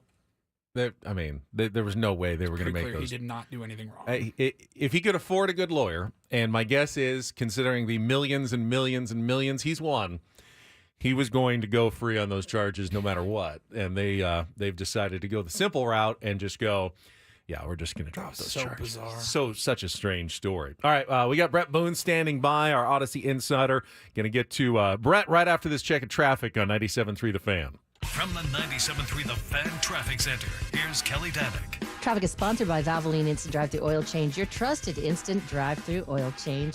Got a few problems in the North County, northbound 5, just before Carmel Mountain Road. We have reports of what looks like some sort of furniture in the left lanes. Also traveling on eastbound 78 near Center City Parkway, a collision. No details as to whether that's blocking lanes. Westbound 78, several vehicles involved in the crash, partially blocking the Sycamore exit. Stop by any of the 30 San Diego Valvoline Instant Oil Change Centers. You don't have to get out of your car. It usually only takes 15 minutes or less. Plus, get a free courtesy check of your tires and battery. Visit SoCalOilChange.com for directions and discounts. SoCalOilChange.com. I'm Kelly Danick with Ben and Wood, San Diego's #1 sports station. 97.3 The Fan. And we are joined right now by Odyssey MLB insider Bret Boone. Insider calls are presented by Grainger, with supplies and solutions for every industry. Grainger has the right product for you. Call, click Grainger.com, or just stop by. Bret, also the host of the Bret Boone podcast, featuring the most notable names in MLB, like Albert Bell, this week, and around sports every week. Bret, good morning to you. Morning, guys. What's happening? Let me first ask you. So you talked to Albert Bell yesterday? I'll tell you, false advertising. He'll be out in about 2 hours. It has not come out. Well, have you actually talked to him though? I'm talking to him as soon as I get off the phone with you. Oh, okay. Are you nervous? I'd be nervous talking to Albert Bell. Absolutely not. Okay. I love Albert Bell. All right. You know, he has that way though, that he's that, that mean guy. Yeah. Doug, stay away from me. He's really not. He's not. He's a good dude, and he's really, really smart. And I'm gonna go in the world of Albert. Take me around Major League Baseball. What are you seeing at the 1/3 mark? And I'm gonna let it be his show. So it'll be interesting. All right. I think that's fair. That sometimes the perception of fans or just what a player seems like is not always true. And I tell the story that when I was covering the Padres back in the late 90s, early 2000s as a very young journalist, and you were on the team back then, I was terrified of Andy Ashby. Ash was like very intimidating to me. And now I am not terrified of Andy Ashby anymore. How could you be scared of Ashby? I know. It seems weird now, but back then I was. The Bell thing is really strange. It's like two people most unlikely to become buddies. That would be Bret Boone and Albert Bell, probably. But as a young kid, when I was coming up with Cincinnati, and I was my first few years in the big leagues, we had that crosstown. They wanted to make it a rivalry between us and the Cleveland Indians. So spring training, we spent a lot of time playing the Indians. And I remember as a young player, I would just watch this guy like, wow, one day I want to be Albert Bell. This guy can rake. And he was, he always came across as kind of that mean, don't talk to me. But he'd get to second base and I'd have little chats with him. I always liked him. And I know all the controversial things he went through, and he was this and he was that. I'll tell you, I love the way he played. He's one of the best. He's I don't know. He's on my short list for the decade that my generation of run producers. I mean, this guy wasn't just driving in 100. He's driving in 140 every year. And then last few years, 4 or 5 years, we got to know each other. And I'll be sitting there watching a Padres game, and I'll get a text from Albert Bell about a play in the game, and it's always a little sarcasm to it, but it's I've enjoyed it. I like him. And he's really smart, and he really keeps up with the game today. How about that? Albert Bell watching Padres games That's what out I there. got from that, yeah. I as He well. does. He knows everything. All He right, knows I don't want to get you in trouble here, but if Albert Bell is actually a pretty nice dude, were there any guys that really weren't good guys that you didn't like playing with back in the day? I mean, name names if you can. I'm not going to name All names. I still have to walk around. All right, fair enough.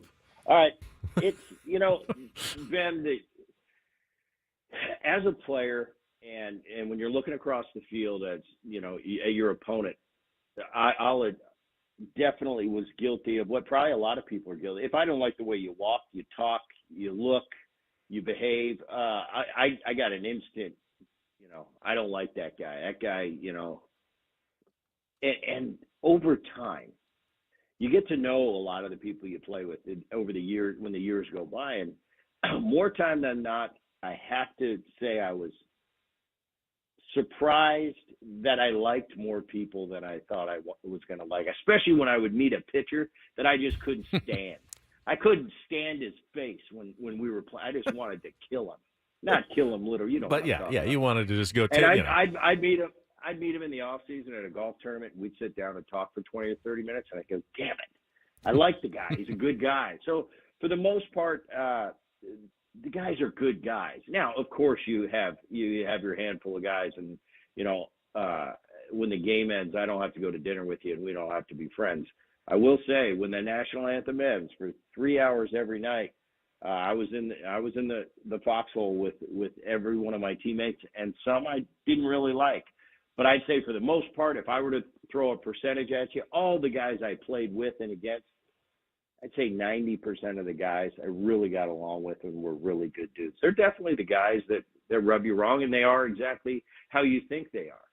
But there's also that persona. I met a lot of guys that they're one way when they're on the field, and they're another when they're out of the clubhouse and with their family. They lead two separate lives, and maybe that is what they needed to do to be the players they were on a big league field. I've always thought about that, though, because, guy gets traded or signed in the off season, and you just don't get along with him. We all have people at our jobs, at our place of work, that we don't really get along with, or we don't particularly like, but we don't have to travel with them. We don't have to, sit in a locker room and change and eat and do all of this stuff with them over the course of a Major League Baseball season. I think that's the fascinating part.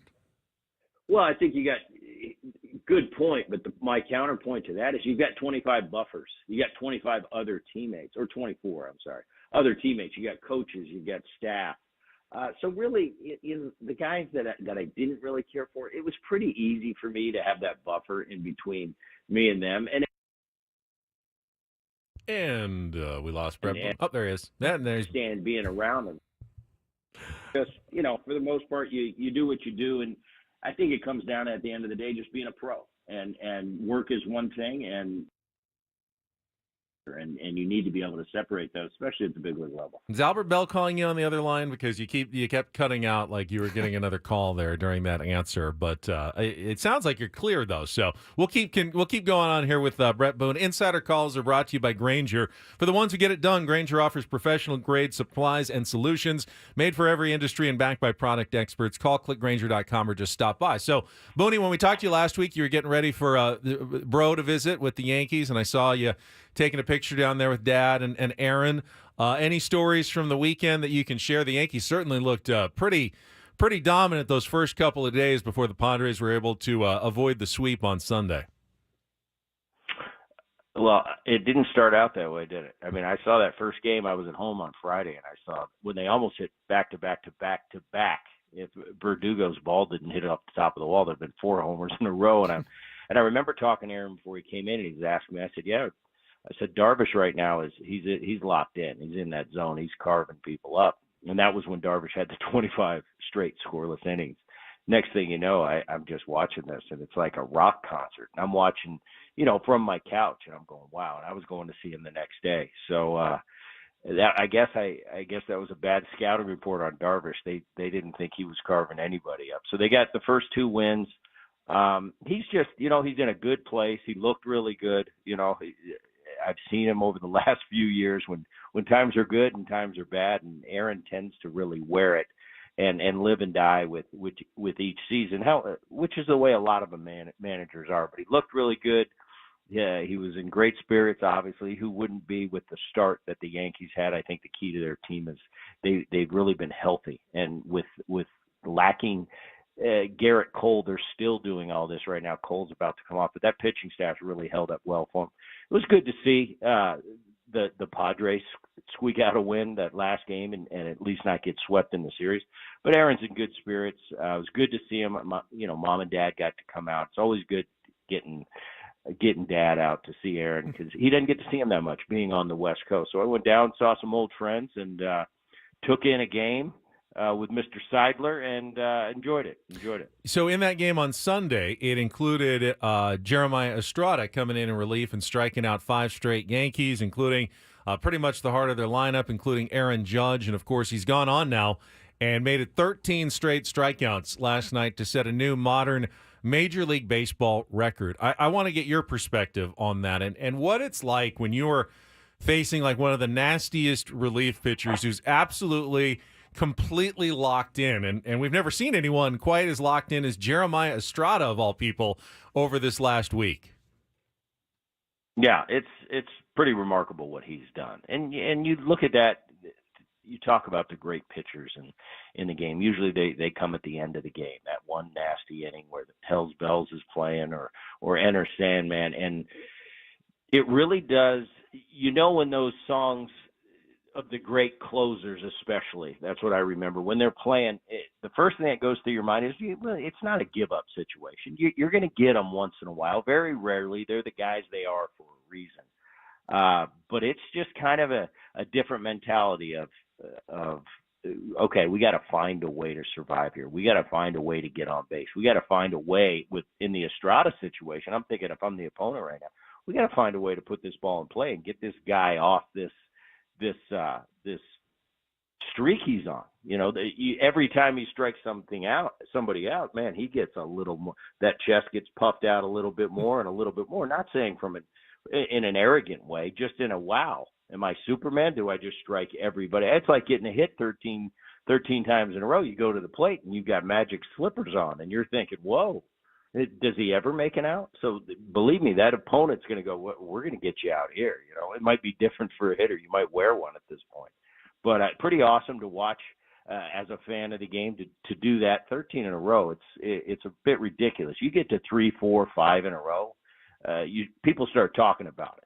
You get to 13, that's a different level. So it's been really, really fun to watch that. I think this Padre bullpen is really shaping up to be really good. They're solid. I think they're in the AL, they're third best. But I watched Suarez the other night close out a game, and it's just like he's just reaching back and saying, "Here, hit it. I'm going to throw you a 4-seam heater with some hair on it, and you can't touch." Almost daring him to get a hit. So he's been money all year. I don't know.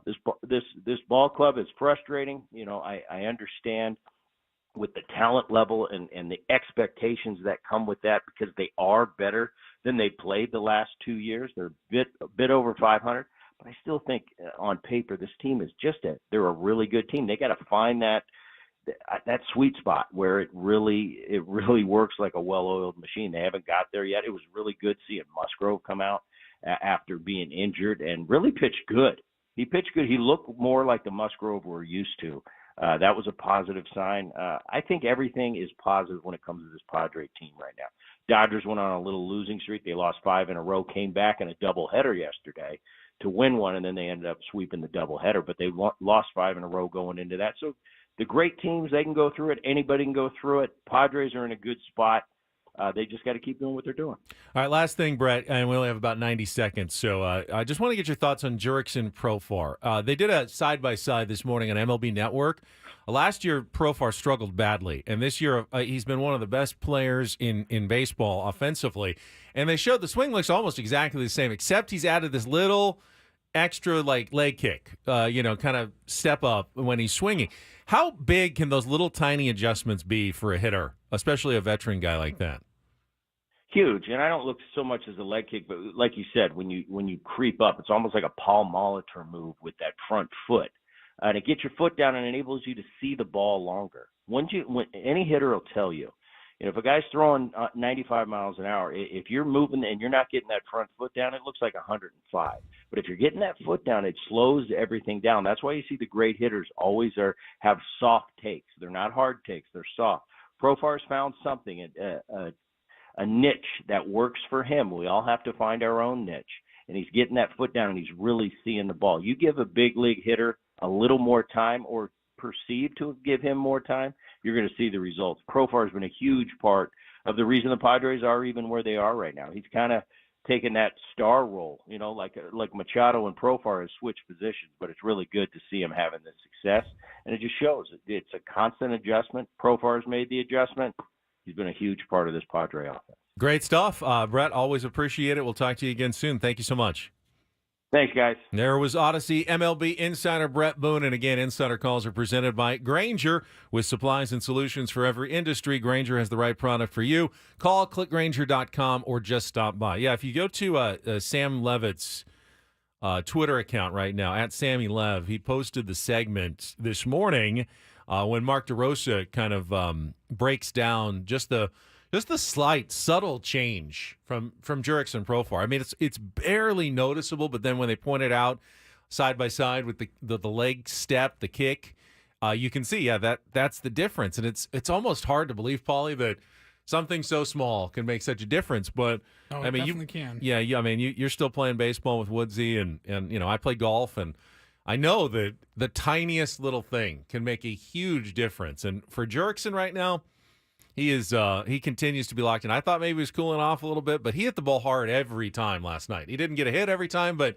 he was going both sides of the plate because he had a left-handed at-bat later in the game, going both sides of the field, other way, pull, deepest part of the ballpark. It's really remarkable what he's been able to do this season. I know. We're just kind of not hoping for it, but you're waiting for him to cool down and kind of come back down to earth, and it just hasn't happened. But this isn't a 2-week hot streak. It's a 2 month. This is 2 months. This is right now. Maybe it won't be who he is next year, but it feels like this is now who Jurickson is, at least 2024. I'm all kind of expect it to continue now at least somewhat similar levels. So what a pickup by the San Diego Padres. We'll come back, 1 hour to go. Paulie's got some headlines. Reindl Report ahead. Don't go away. It's 97.3 The Fan.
It's good to hear from Woodsy that last hour, but now we kind of miss him a little bit more. Paulie and I were just talking on the break. It'll be good to have him back tomorrow, even if he's not physically in the studio with us. And that always comes with some challenges in terms of remotes. And, well, we dealt with it for almost like an entire year in the Corona Cave. Yeah. You were here. We were there. It was not Made it fun. work. Wasn't the best, but we've done it before. We can do it again for 2 more At least days. we have sports and yes, stuff to talk about. Yes, we'll whether have or not a, he's here in studio. A day Padres game today. Coming up at 1:10, we will preview the series finale against the Miami Marlins coming up later this hour.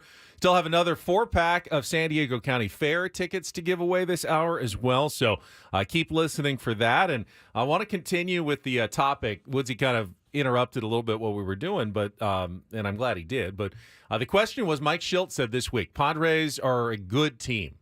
He like just good teams capitalize on other teams' mistakes, and we're a good team. And I wanted to see if fans agreed with that sentiment and what that really means to be a good team. We've heard a few good but not great teams. We've heard. To be fair, Schilt didn't say great team. He didn't say great. Woodsy said above average team. I don't know if that quite gets to the level of good, of where you know. Does it really matter at this point in the season? I don't know if it does or not, but wanted to get your thoughts on that. 833-288-0973. We can get some phone calls later this hour as well. Right now, though, Paulie's got some headlines. Let's get to the Reindl Report and get things started here with our today's edition of the Reindl Report. Now tuned into the greatest. Welcome to the Reindl Report with Paul Reindl. Hi, Paul. All right. 2 stories from the world of sports that we haven't gotten to yet. We'll start off in Major League Baseball. And 1 story that you didn't know you needed. Are you laughing, biatch? It's the Reindl Report Hey, Paul, how you doing? Okay, how are you? on 97.3 The Fan. Are you ready to bless the mood? I need some help, please. That was good. Can I get a yeah? Oh, yeah. All right.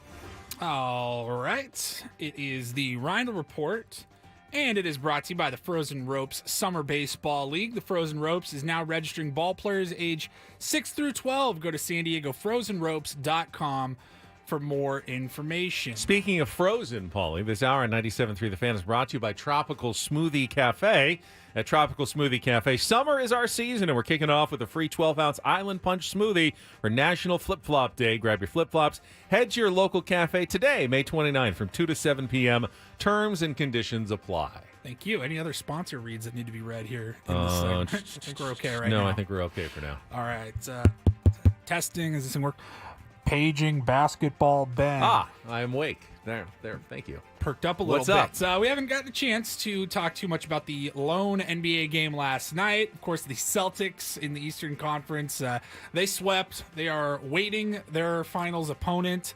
Finals will begin next week. And Dallas was looking to close out the Western Conference Finals last night. They had a 3-0 series lead heading into Game 4. But the Timberwolves hung on. They won a 105-100 last night. Anthony Edwards bounced back. He had 29 and 10. Probably the biggest impact for the Timberwolves was Karl Anthony Towns, who played terribly in their previous game. It was like 0 for 8 from three-point. Just could not get the ball to go down. And he had 25 points last night. He was 4 of 5 from three-point range. And yeah, Minnesota at least going to have a gentleman's sweep here. But I don't know. Do you think they can come back and make this series interesting? So this is the very always intriguing case because Minnesota has had home court advantage, which means now they have 2 of the last 3 games left at home. So they only need to win one, steal one more road game to win the series. No one has ever come back in the NBA from a 3-0 series deficit. Of course, it's happened once in Major League Baseball. We all remember that one, Red Sox, Yankees. It's happened 4 times in the NHL, including most recently 2014 when the LA Kings did it to the San Jose Sharks. But never in basketball. A series where it's just a sport where if you won 3 in a row against a team, you're usually better than that team. There's less flukiness, right, in terms of like hockey. All right, you get a lucky puck flies in here or there. Things can sometimes be a little bit different. Baseball, obviously, there's more randomness there, and it's only happened once in baseball. But in basketball, it's never happened. Do I think it's going to happen in this series? No. I think Luka Doncic is too good to lose 4 games in a row to probably any team, but I certainly could see them winning at home in Game 5. They could be up for that one in front of their home crowd. And then you go to Game 6 and, all right, now it's one game. And, your shots are falling, you're on the road, that happens. And then you get it to a Game 7, and at that point, Minnesota would probably be favored. So I think Dallas, they're obviously still in the driver's seat, but they're comfortable. I mean, they went into Minnesota. They took the first 2. They did. And, I don't think it's going to happen. I mean, the closest we've ever seen is how many times has 3-1 even happened, being down in the series? I just think of the Cavs in whatever that was, 2016. And that required Draymond Green suspension, and they were down 3-1. Everything, just because the team they were going, it was the Warriors who had just absolutely rolled through everybody all season long, so it felt like a bigger deficit than a 3-1 series lead. But I don't think it's going to happen. In fact, I would actually put my money on Dallas to close it out tomorrow night on the road. All right. Well, you do sometimes do that sort of thing here in Dallas as well. So, all right. Next up, I saw. I've been following the story just a little bit. Birmingham Southern. So the school is closing their doors. They are shutting down on Friday at the end of the month. And their baseball team is still playing baseball. They're in the D3 College World Series, Birmingham Southern. You know what their mascot is? No. They're called the Rowdy. The Rowdy? The Birmingham Southern Rowdy. Isn't that kind of cool? R-O-W-D-I-E, R-O-W-D-Y. Like Rowdy Roddy Piper. They're the Rowdy. Huh. Good to know. I guess I don't really need to know that because the school's going away. But okay. So they're going to literally represent Shout out to its school. family. Good point. Shout out to his family. So the baseball team will be in the D3 College World Series coming up, and they're going to represent a school that literally no longer exists. And part of the struggles with that is, well, obviously their financing and their funding has gone out the window. So earlier this week, they started a GoFundMe, which will help pay for their staff, their travel to the College World Series, championship rings that they've earned, and more. And their goal was $100,000, and I've got it right here. I will refresh it just in case that has changed. They were hoping to raise $100,000. They have already surpassed that. $105,000 going to the baseball team so that they can have a fun run here, get whatever they need taken care of financially, and then hopefully go win a World Series. But again, representing a school that does not exist. Sorry to the Rowdy. Of course, this has already happened here in San Diego this year. St. Catherine, University of St. Catherine. Like San Marcos? Where's that at? They were in up San North Marcos, and they moved. No, they moved. Maybe they moved to San Marcos somewhere. Anywhere. They announced they were closing their doors while their women's beach volleyball team was at the NIAA national tournament in Tennessee. This was late April, so this was like 1 month ago. The same thing happened here in San Diego. So it's a fun way to go out for them. And then finally, just a stupid story here, but a guy ordered a triple cheeseburger from McDonald's on DoorDash.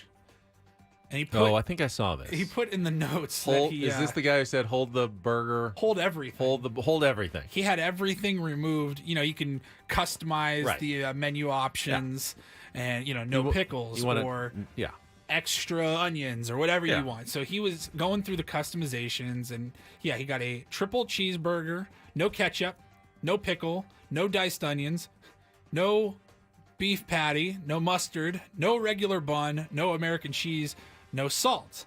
He was charged $5.39 still for the burger, minus all the customizations. He did not have a delivery fee. He had a free delivery fee. $3 service fee. He left an $11 tip for the DoorDasher. And after tax, his total for this meal was $19.81. Am I supposed to be mad about this? This is on him. He wanted to do this. He was doing this like as an experiment. He wanted to see what would happen. I don't think he was... I don't blame the restaurant for whatever. Okay, you should have caught this and not charged the guy or something. No, you're an idiot. Go ahead, pay your $20 for what you wanted, which is what an empty box essentially. It was an experimental bit for sure. But he uploaded a screenshot of the DoorDash chat. DoorDasher Dan says cheeseburger with everything removed, including the bun and meat. So you're going to get an empty box. You good with that? She says, yes, perfect. Thank you. And sure enough, he opened his bag from McDonald's, and there was just an empty little burger container box. It was like all sealed, DoorDash, ready to go, and it was one empty box inside for $20. Yeah. Earlier in that conversation, his Dasher, hi, I'm at McDonald's. Your order came through as nothing. You had a McDouble with nothing on it. So he's tried this before. No bun, no meat. I'm going to cancel this order if you don't let me know what it should be, please. He goes, I just want the wrapper. But he paid $20 for a wrapper and a empty box.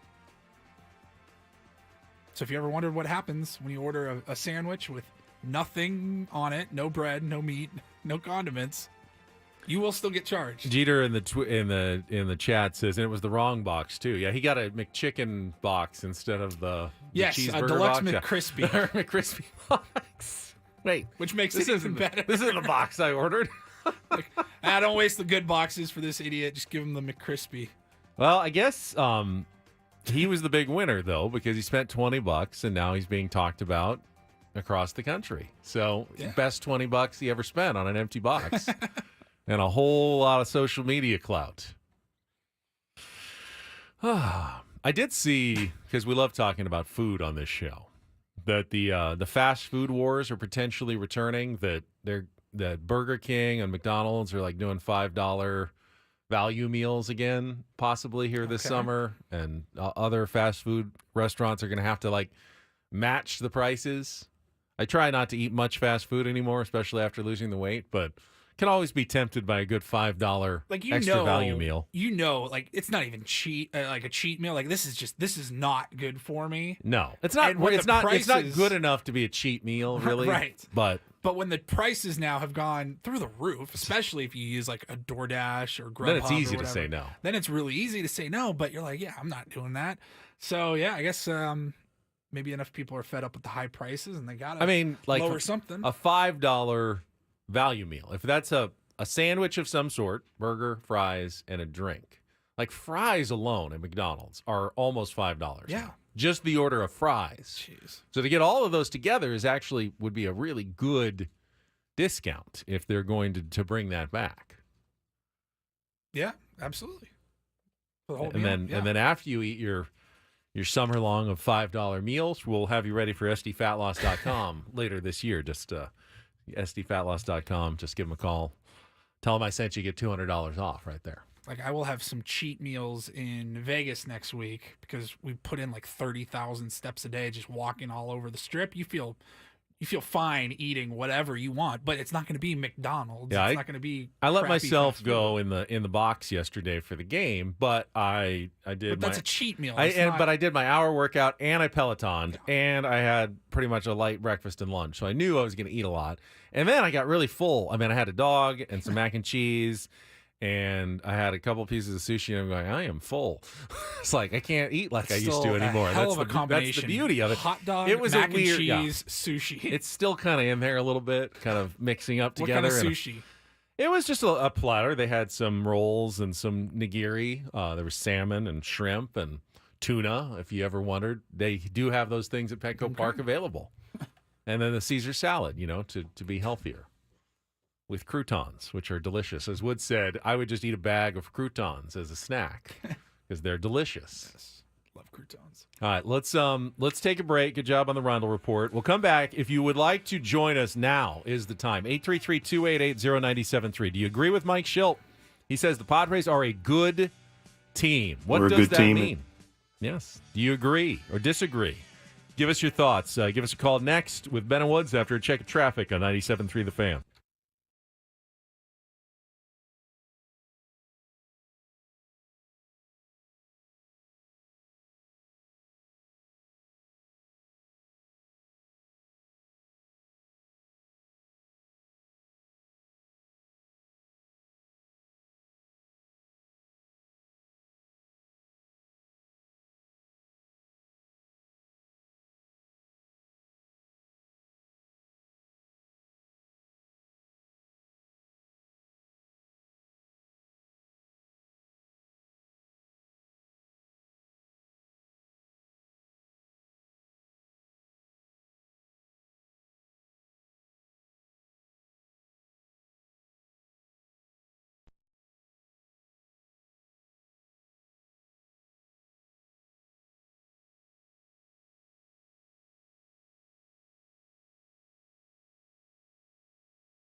It's very hard not to be a prisoner of the moment when following a baseball team over the course of the season and trying to answer the question, are the Padres a good team? Certainly after last night, you feel like, yeah, they're a good team. I mean, their fifth starter can throw 7 shutout innings, and they've got maybe the greatest dominant reliever that we've ever seen coming in and striking out 13 batters in a row, and Jurickson Profar is amazing. You go, yeah, they're at least good, if not better than that. You have to bring the whole package, though, into perspective when you're trying to evaluate a team. Like, for instance, the Chicago Cubs. They're a good team. I think a couple of weeks ago you would have said, of course, right. They're leading the NL Central. They've been playing, really good baseball. And then they go on a slump and, they fall out of behind the Padres and the Giants now, and they wouldn't even be in the playoffs. Now, are they not a good team, even though they were 7 days ago before they lost 5 in a row? They did win last night over the Brewers to even that series at a game apiece. So, like the Cardinals, at the beginning of the year, we go, oh, they're an awful team. Well, they've actually played much better lately. They're up to just a game under 500. They're a game and a half out of a playoff spot. Now, are they a good team or not? You have to take the whole package into consideration. So when you're a lot of qualifiers evaluating, are the Padres a good team? You can't forget about the series getting swept by the Rockies. Getting obliterated by the Phillies, the 5-game losing streak there that knocked them, 4 games under 500 at that point. But you also do have to remember the good as well. Now, the record is the record, and that, that can be part of your assessment of whether a team is good or not. But remember, the record is going to change. It'll go up, it'll go down over the course of the season. We're just asking overall, are the Padres, like Mike Schilt says, a good team? And I think ultimately, from what I've seen, I think the answer is yes. I think they're a good team. And yeah, I mean, it's cliche, but good teams do take advantage of opportunities, and we're a good team, and we took advantage of opportunities. And now, just based on that comment, good teams capitalize on other teams' mistakes, and we're a good team. Thinking back through the 50-plus games so far this season, do you really feel like the Padres have more often than not capitalized on the other team's mistakes? Because I don't know that I do feel that way. They certainly did on Monday. I don't remember a ton of games that other teams were giving them a whole bunch of stuff though over the course of the season. I remember Monday. I can think of a few where they are drawing walks. They didn't strike out a ton. That's true. Yeah, and they still lose. They haven't capitalized on walks every single game. That's for sure. Team. That's another team's mistake, walking you. Here's why. And by the way, keep also in mind that there are good teams that don't live up to their potential. I would say last year's team still, even after the entire season, was probably a good team that never quite lived up to what it should have been and was never able to put it all together. They absolutely had the talent to be a good team. I would say, though, ultimately, that the reason why I agree with Mike Schilt is hear how the other teams and they talk about the Padres. They look at the Padres and they just see good baseball players generally playing pretty good baseball. Are they a perfect team? Not even close. Not even close to a perfect team. Are they a great team? Not really. But good team, I think that we can say through a third of the season that the Padres are a good baseball team. Now, it comes down in the end to execution and probably a game or two either way. The Padres are on pace right now to win 84 games. Sometimes that gets you in the playoffs now with the wild card era. Sometimes it does not. They probably have to play a little bit better than you did in the first third to make sure you get into the postseason. Can the Padres win a few more games than they did in the first third based on, the kind of talent that they have? I think they can. But would it shock me if, something happens, they disappoint, an injury or two happens? There are a lot of things that can happen over the course of a baseball season. So ultimately, they're kind of still right around where they were when we started the year in terms of where I thought that they were, but maybe a little bit better than I thought that they were going to be. Certainly more fun overall and more entertaining than I thought. Yeah. Let's go out to the phones. 833-288-0973. We got Magic calling in. Hey, Magic, how you been? Morning, guys. Hey, a great show as usual. I don't know if you remember me, but I called you guys around the second week of the season, told you I was not a Padre fan, but I was leaning more this year, and I was going to give him 30 games. That's right. And you guys said give him 60. Well, here we are, guys, and not much has changed. So I don't consider them a good team, and I certainly don't consider them a great team. But what I do designate them as, they're very entertaining. Now, what the caveat is, there are, to me, 5 or 6 great players on that team, and there are 6 to 10 players that are good on that team. On most nights, they can be great. On the other 50% of the time, they're just good. So you don't know what to expect from them on a nightly basis. Give them the record at 28 and 25.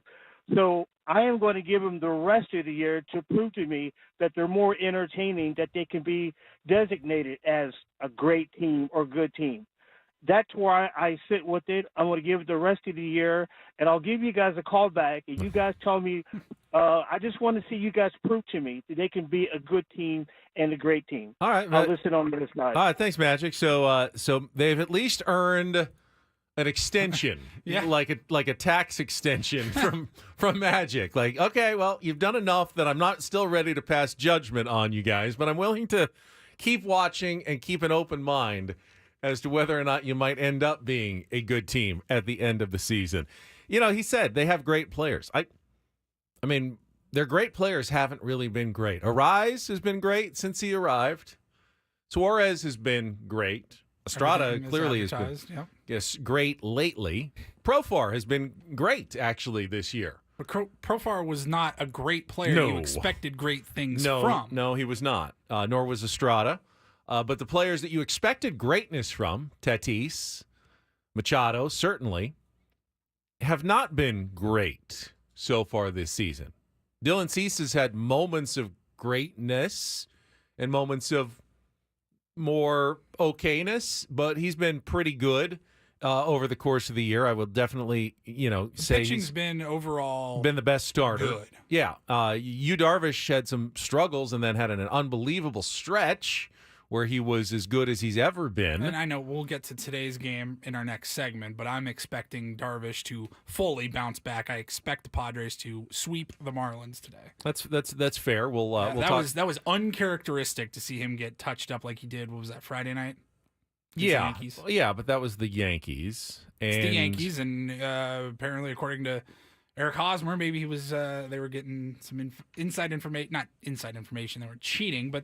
No. Maybe Campy was helping him out a little bit with some pitch tipping. Eric Hosmer had tweeted that he thought Luis Campusano was setting up too early and giving Yankees hitters an indication of this one's going to be what high. kind of pitch and where it was outside. coming. And at the very least, that makes a huge difference, especially for hitters the caliber of Juan Soto and Aaron Judge. Aaron Judge doesn't need any help. Even if they've just got an instinctual little edge, like, God, it feels like Campy's like raising up behind me early, and I think that means probably high fastball here. You're done against Juan Soto if that's the case. I wonder if there'll be any adjustments, because I would certainly expect Campusano to be behind the plate again today after Higashioka caught Waldron last night. By the way, because it's a tough job catching a knuckleballer and Waldron's done so well, I want to make sure to give Kyle Higashioka some praise for what he's done before I point out the obvious reality. This is hey, no offense, but he did walk last night, but that was after a streak of 18 straight plate appearances in which he had made it out. Kyle Higashioka has been an absolute black hole offensively. He had that home run in the first couple weeks of the season, and essentially has done nothing. It's been tough offensively for the Padres. And while they weren't expecting him to be an offensive star, he's a backup catcher. He was a decent, for a backup catcher, he's going to hit you your 230, 240, 10 home runs. They're not getting anything close to that offensively out of Kyle Higashioka. I'm not saying we've seen worse. We ran Austin Hedges out there every single day for years. Yeah, bring Brett Sullivan back up. You need someone who's, that's going to be tough to catch Waldron, and he's doing a decent job of it. But they need to get some sort of offense out of Kyle Higashioka every once in a while. It just can't be an offer every single time they put their backup catcher in. But for the last 3 weeks, I think, It's been an O for every single time. That is a minor but concern that no one really pointing out this morning that does need to be addressed a little bit in the Padres lineup. That's not going to be the reason why the Padres, No, don't win the World Series or anything like that. A lot of little things like that can add up to be something that you can eventually, hopefully, change. Big things as well. That's something you can control. So, hopefully the answer is Kyle Higashioka just eventually starts hitting to what his level is, which is not fantastic, but is better than what we've seen lately. All right, we will come back and we will definitely take a look ahead to today's series finale as the Padres go for the sweep of the Miami Marlins. That is coming up next on Ben and Paul on San Diego's #1 sports station, 97.3 The Fan.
I want to get to a couple of things quickly before we preview to today's series finale against the Marlins. First, we got one more 4-pack of tickets to give away.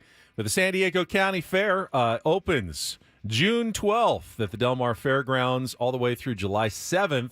Details at sdfair.com. But if you call now, third caller, Paulie's going to get to you. Be patient because we got a couple other things to go. But call now, 833-288-0973.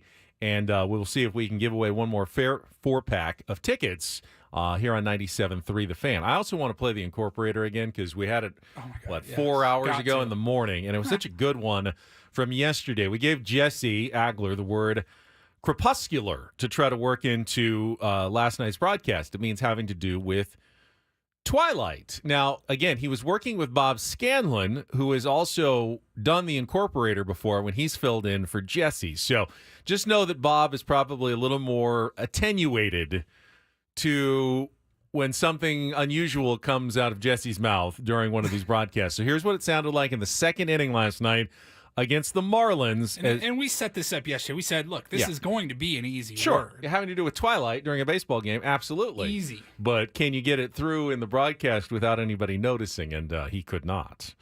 Padres Petco Park struggles well documented at this point, particularly in night games. Ball outside, 2-1, and for whatever reason or reasons or non-reasons, this has not just been a great team at night, at home. Not particularly nocturnal or crepuscular. Pitch here is inside, nearly hit him. They are 3-15 in night games at Petco Park. 9-3 in day games here in San Diego. Go figure. Was that a Ben and Woods word you just slid in there, Jesse? Obviously. Come on. 3-1 to Otto Lopez. The pitch is swung on, hit in the air to center field, straight away pretty deep, but Azócar tracks it down in the gap, and he will make the catch. So the palindromic Otto Lopez is out, one away here in the third. That was my own. Well done. It is a Tuesday after all. Number 9 hitter catcher Nick Fortes. Nice to celebrate It your is a 10-year Tuesday anniversary after with all. Bob was on to exceptional him. verbiage. Bob was definitely on to him Wordsmith that you time. are. Yep, crepuscular. I can hear the smile on Jesse's face, the little smirk, that S-eating grin.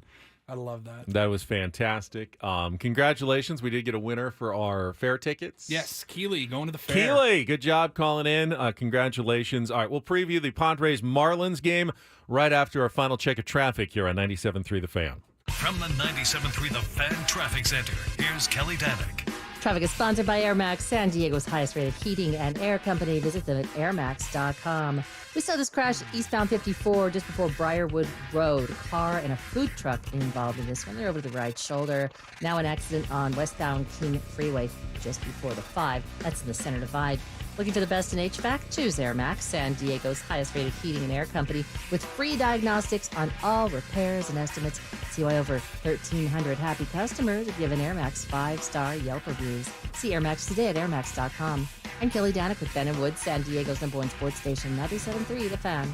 And this hour, 97.3 The Fan is brought to you by Tropical Smoothie Cafe. At Tropical Smoothie Cafe, summer is our season. They're kicking it off with a free 12-ounce Island Punch smoothie for National Flip Flop Day. Grab your flip-flops, head to your local cafe today, May 29th from 2 to 7 p.m. Terms and conditions apply. So we've been asking, are the Padres a good team? And I know one answer.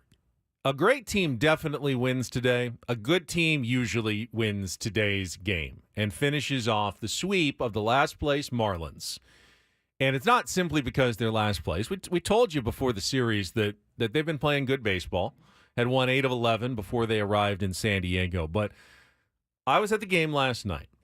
What was the game? What was the total time of game last night? 2:01. 2:01. And Matt Waldron was in the strike zone, gets a ton of credit for that. But I also saw some poor at-bats by the Miami Marlins, a team that is on a West Coast road trip, just went to Arizona, San Diego, at the end, getaway day, last game of their road trip. This is a team that should be mentally vulnerable today to just, you take care of business, they're ready to get on a plane, get back home, get off the West Coast, get back to the East Coast, quick outs. They're ready to go. They look like they were ready to go home last night. Yes. Now you've got Yu Darvish. If he's sharp, If Matt Waldron can do what he did, Yu Darvish can, with all the kind of repertoire that he has against one of the weaker lineups in baseball, this should be a game that you win and win handily. And I will say that with one caveat. Braxton Garrett, who is the starter for the Marlins today, pitched a gem his last time out. And he hasn't been great this year. He's got an ERA over 5. But he's left-handed. CG, right? Complete game, I think 3 or 4 hitter against the Arizona Diamondbacks his last time out. Now, he threw a lot of pitches as well, which could play to your advantage with the San Diego Padres, but you're taking on a pitcher who found something in his last start, and you're hoping he doesn't have that, and you don't continue, the struggles against left-handers, which are getting a little bit better. I mean, you've got Profar, you got Solano. Tatis had 2 hits last night. I think I saw the stat. Padres are hitting .277 against lefties in their last 5 games, which is way better than they were before. They got the average up to like .234. This is a game. If you want to tell me you're a good team, win this game. Complete the sweep. Get to 3 games above 500. I know the series win is already locked up, and you say, hey, we win series. You got to sweep a series occasionally to make some hay. To actually make a difference. You don't want to be the team that's constantly a game above 500, a game below 500, 2 above, 500, 2 below, 1 above. You want to be the team that hovers around 10 games above 500, which means when you get to August or September, you don't have to play your butt off to make the playoffs. You just have to win the games you're supposed to win, not go on a losing streak, and win a couple of series, and you'll cruise into the playoffs. If you go into September at 3 games above 500, you probably still have a chance, but then you got to play a really good last month. Don't put yourself the pressure's on. Don't put yourself in the position of last year where they absolutely had to win every single game. And they won 14 of 16. And guess what? They came up 2 games short of the playoffs. You can't put yourself in that position where you have to win every game down the stretch. Put yourself in a position where you have to play 540 baseball down the stretch, 520 baseball down the stretch, and you cruise into the playoffs with 4 or 5 games remaining. I'm fine with that for the San Diego Padres. And one way you do that and show that you're a good team is that you win today's game and you stomp on a team that is ready to go home and get on a plane and get back to Miami. You got their ace yesterday. You handled your business. You got to win. I mean, of course, it's not a must win. Those hardly exist in baseball and certainly don't exist in May in baseball. But, man, I've been saying all season, I'm ready for this team to go get hot, go on a run, win 9 out of 11, win 13 out of 15 or something. You got to start putting some wins together. And they've won their series over the last, 6 out of the last 8 or whatever it's been. And that's great and all, but ultimately, what's their record in those 8 series? So, they're 500. So they've won 7 of 9 series at this point, including this 500. one now against the Marlins. They are currently, let's see, they're 5, 6, 7, 8, 9. They're 6 games above 500 in those 9 series. Or the 7 series that they won. Or no, the 9 series, 5 games above, because they were 1 game. There were 4 games below. Now they're 2 games above. So We're 6 games above. I'm not great at math. I'm not like Mike Schilt, who said he had to repeat algebra after the game last night. I'm not that bad at math, but on the fly, it's somewhere around 6 games above 500 over these last 9 series. When you win 7 out of 9, though, it feels like you should be even more above 500 than that. And then their overall record, of course, they're 2 games above 500. So Correct. it's like every time they win another series, I'm like, oh, they're great. That's awesome. And then you look at the standings, you're like, oh, they're still a game above 500 or a game below 500 even. So, yeah, get on a little run, get streaky, put some cushion behind you, in the record there, and it's going to help you out down the road. Like you said, you don't want to go into September having to absolutely dominate. I don't think they'll need to have a September like they had last year, and they came up just short, but still. The other factor, I mentioned the Braxton Garrett factor.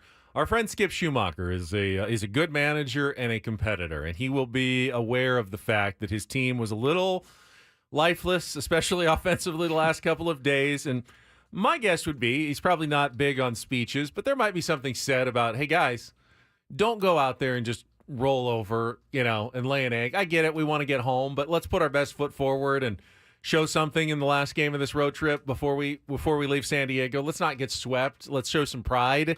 So I imagine there will be some sort of message like that, especially after the performance of the last couple of days where errors were costly on Monday and at-bats went through quickly yesterday with no runs put on the scoreboard. They're major leaguers, and they will probably come with some pride in this game today. But if you can take an early lead, if you can step on them early, they will lose heart, and they will just be ready to be done with San Diego and go home. And good teams take care of business in games like with this. Darvish on the hill today, you need to go get that sweep. Yesterday was the game that I thought if they were going to lose one, I agree. It would have been last night. Your 5 against their 1. A night game, which we know for whatever reason they have not been successful at home. Lefty, it was all of the right ingredients for a Padres loss. You won, and you won pretty handily. Marlins were never really in that game last night. But day games at hhome, they've been fine. I think 8-3 now in day games. 7-3, 8-3 in day games at home. Get one more win today. Win the homestand, 4-2. You lose today, you didn't do anything on this homestand. You went 3-3. You treaded water, which is okay. You had the Yankees come in, but you have a chance to win the homestand, continue to push the boulder forward over the course of the season and make your steps forward. At some point, the Padres are going to have a losing road trip. They're not going to continue to dominate on the road all season. I don't know. Will it be this week? They're going to Kansas City and Anaheim. They should have a good chance at a winning road trip. If they can beat the series, in Kansas City, then they'll have a great chance at it. But you can't count on playing 10 games above 500 on the road. Got to win some of these games at home, have a winning homestand. Today is the day you take care of business. Get your first sweep of the season, your second 4-game winning streak. Have a nice flight, go to Kansas City, enjoy the day off, and come out looking for a 5-game winning streak on Friday night in Kansas City. And I saw there's some Tier 1s who are going to be heading out to Kansas City. Woods, of course, the last time the Padres went to Kansas City, he went to those games 2 years ago. Padres will see old friend Michael Wacha on Friday night. Not Seth Lugo, though. No Lugo. He's pitching today, I think, and is going to miss the Padres in that series. Walker's been okay. Lugo's been fantastic. Yeah. They will get Cole Reagans, I think, on Friday or on Sunday in the series finale. He's been really good for them as well. Kansas City's been a good team. That's a series, a very competitive playoff-like team so far in the American League. So that's going to be a tough one this weekend, which is why, again, you want to win today's game. Bullpen's in good shape. Everyone other than Estrada and Peralta got the day off, and neither of them threw a ton of pitches. My guess is if you needed either one of them, you probably could have them, but you've got Suarez fresh. You've got everybody else pretty fresh. Morejon threw a couple of innings on Monday, but my guess is that Mike Schilt has whoever he needs in this game today, but you really shouldn't need him. You should have Darvish. Got to get this win. You should have Darvish going deep into this game with a lead, turning things over, make it simple. Give everyone a couple of days off here and come back on Friday and try to keep that momentum going on the road. And that's pretty much my thoughts on the San Diego Padres. Tomorrow, we will have Woodsy back. Not physically, but spiritually and auditorially, which is audibly back, which is probably what is most important for a radio program. Camera. We'll have him visually if you watch us on the stream. You're going to take him the old equipment. Yeah. Hey, just take the equipment with you and do the show. Well, that's what Woodsy is going to do the next couple of days. Yeah, I'm heading over there after the show to drop off the equipment, and let's be honest, I'll probably go into his office and set it up for him because the last thing that I want is we get to, 5:45 a.m. tomorrow morning. Paulie, I don't know how to work. Where does this cord go? What is this thing? I don't get it. So I'm going to just set it up. I'm not much better, but I feel like I'm a little better. I'm going to dummy proof it. Hey, turn on the power button, hit the connect button, good to go. Done. And we'll hear from him tomorrow morning. I got to pick up. The reason I'm going over there, because you live right down the street from him, it would make more sense for you to drop off the equipment. But I got to pick up the baseball gear out of his car because the Tier 1s have the Sunday League. We have a Wednesday night game tonight in Escondido. Is it a home game on a night home game? Do you have the same struggles at home at night? I don't know if we're home or away. We're undefeated. You're at mostly night. day games, right? Yes. So. We're undefeated. We're 0-0 0 at in night? night All right. games. So we will find You don't out. think Woodsy would show up, do you? He's not that guy, right? Well, he's making me drive up to his house to get the baseball. After not equipment, working the so. last 2 days, he knows he can't play in the baseball game tonight. That's bad Yeah, I think form. that's bad form. Very bad form. Like he's talked about the guy that he used to work with at an office that called in sick to work, but then tried to play in the company softball game that night. It didn't work out too well. So yeah, we will the tier ones. I'll be managing the tier ones tonight, and hopefully we can keep things rolling and make another $100 donation to the Peter Seidler Fund. It'll be a smart baseball, Saris Thursday on the program today. He will join us at 8:35, and as Paulie semi-teased earlier today, he's hoping to have something somewhat special and different lined up based on something we played on the show last week. I'll just leave it at that. Yeah, really. That was an extra clue right there for everybody on the program tomorrow. So hopefully a more regular sounding Ben and Woods when we return. But that is it for us today. Paulie, you did a good job the last couple of days. Hey, so did you. Extra buddy. work for both of us, but we got through it. Annie and Elston are standing by with Braden for the next for the next 2 hours until they turn things over to Sam Levitt and the Eco Water SoCal pregame show at 12:10 today. For Paul Reindl, I'm Ben Higgins. Thank you, Tier 1s. Have a great rest of your Wednesday. From all of us here at San Diego's #1 sports station, 97.3 The Fan. So long, everybody.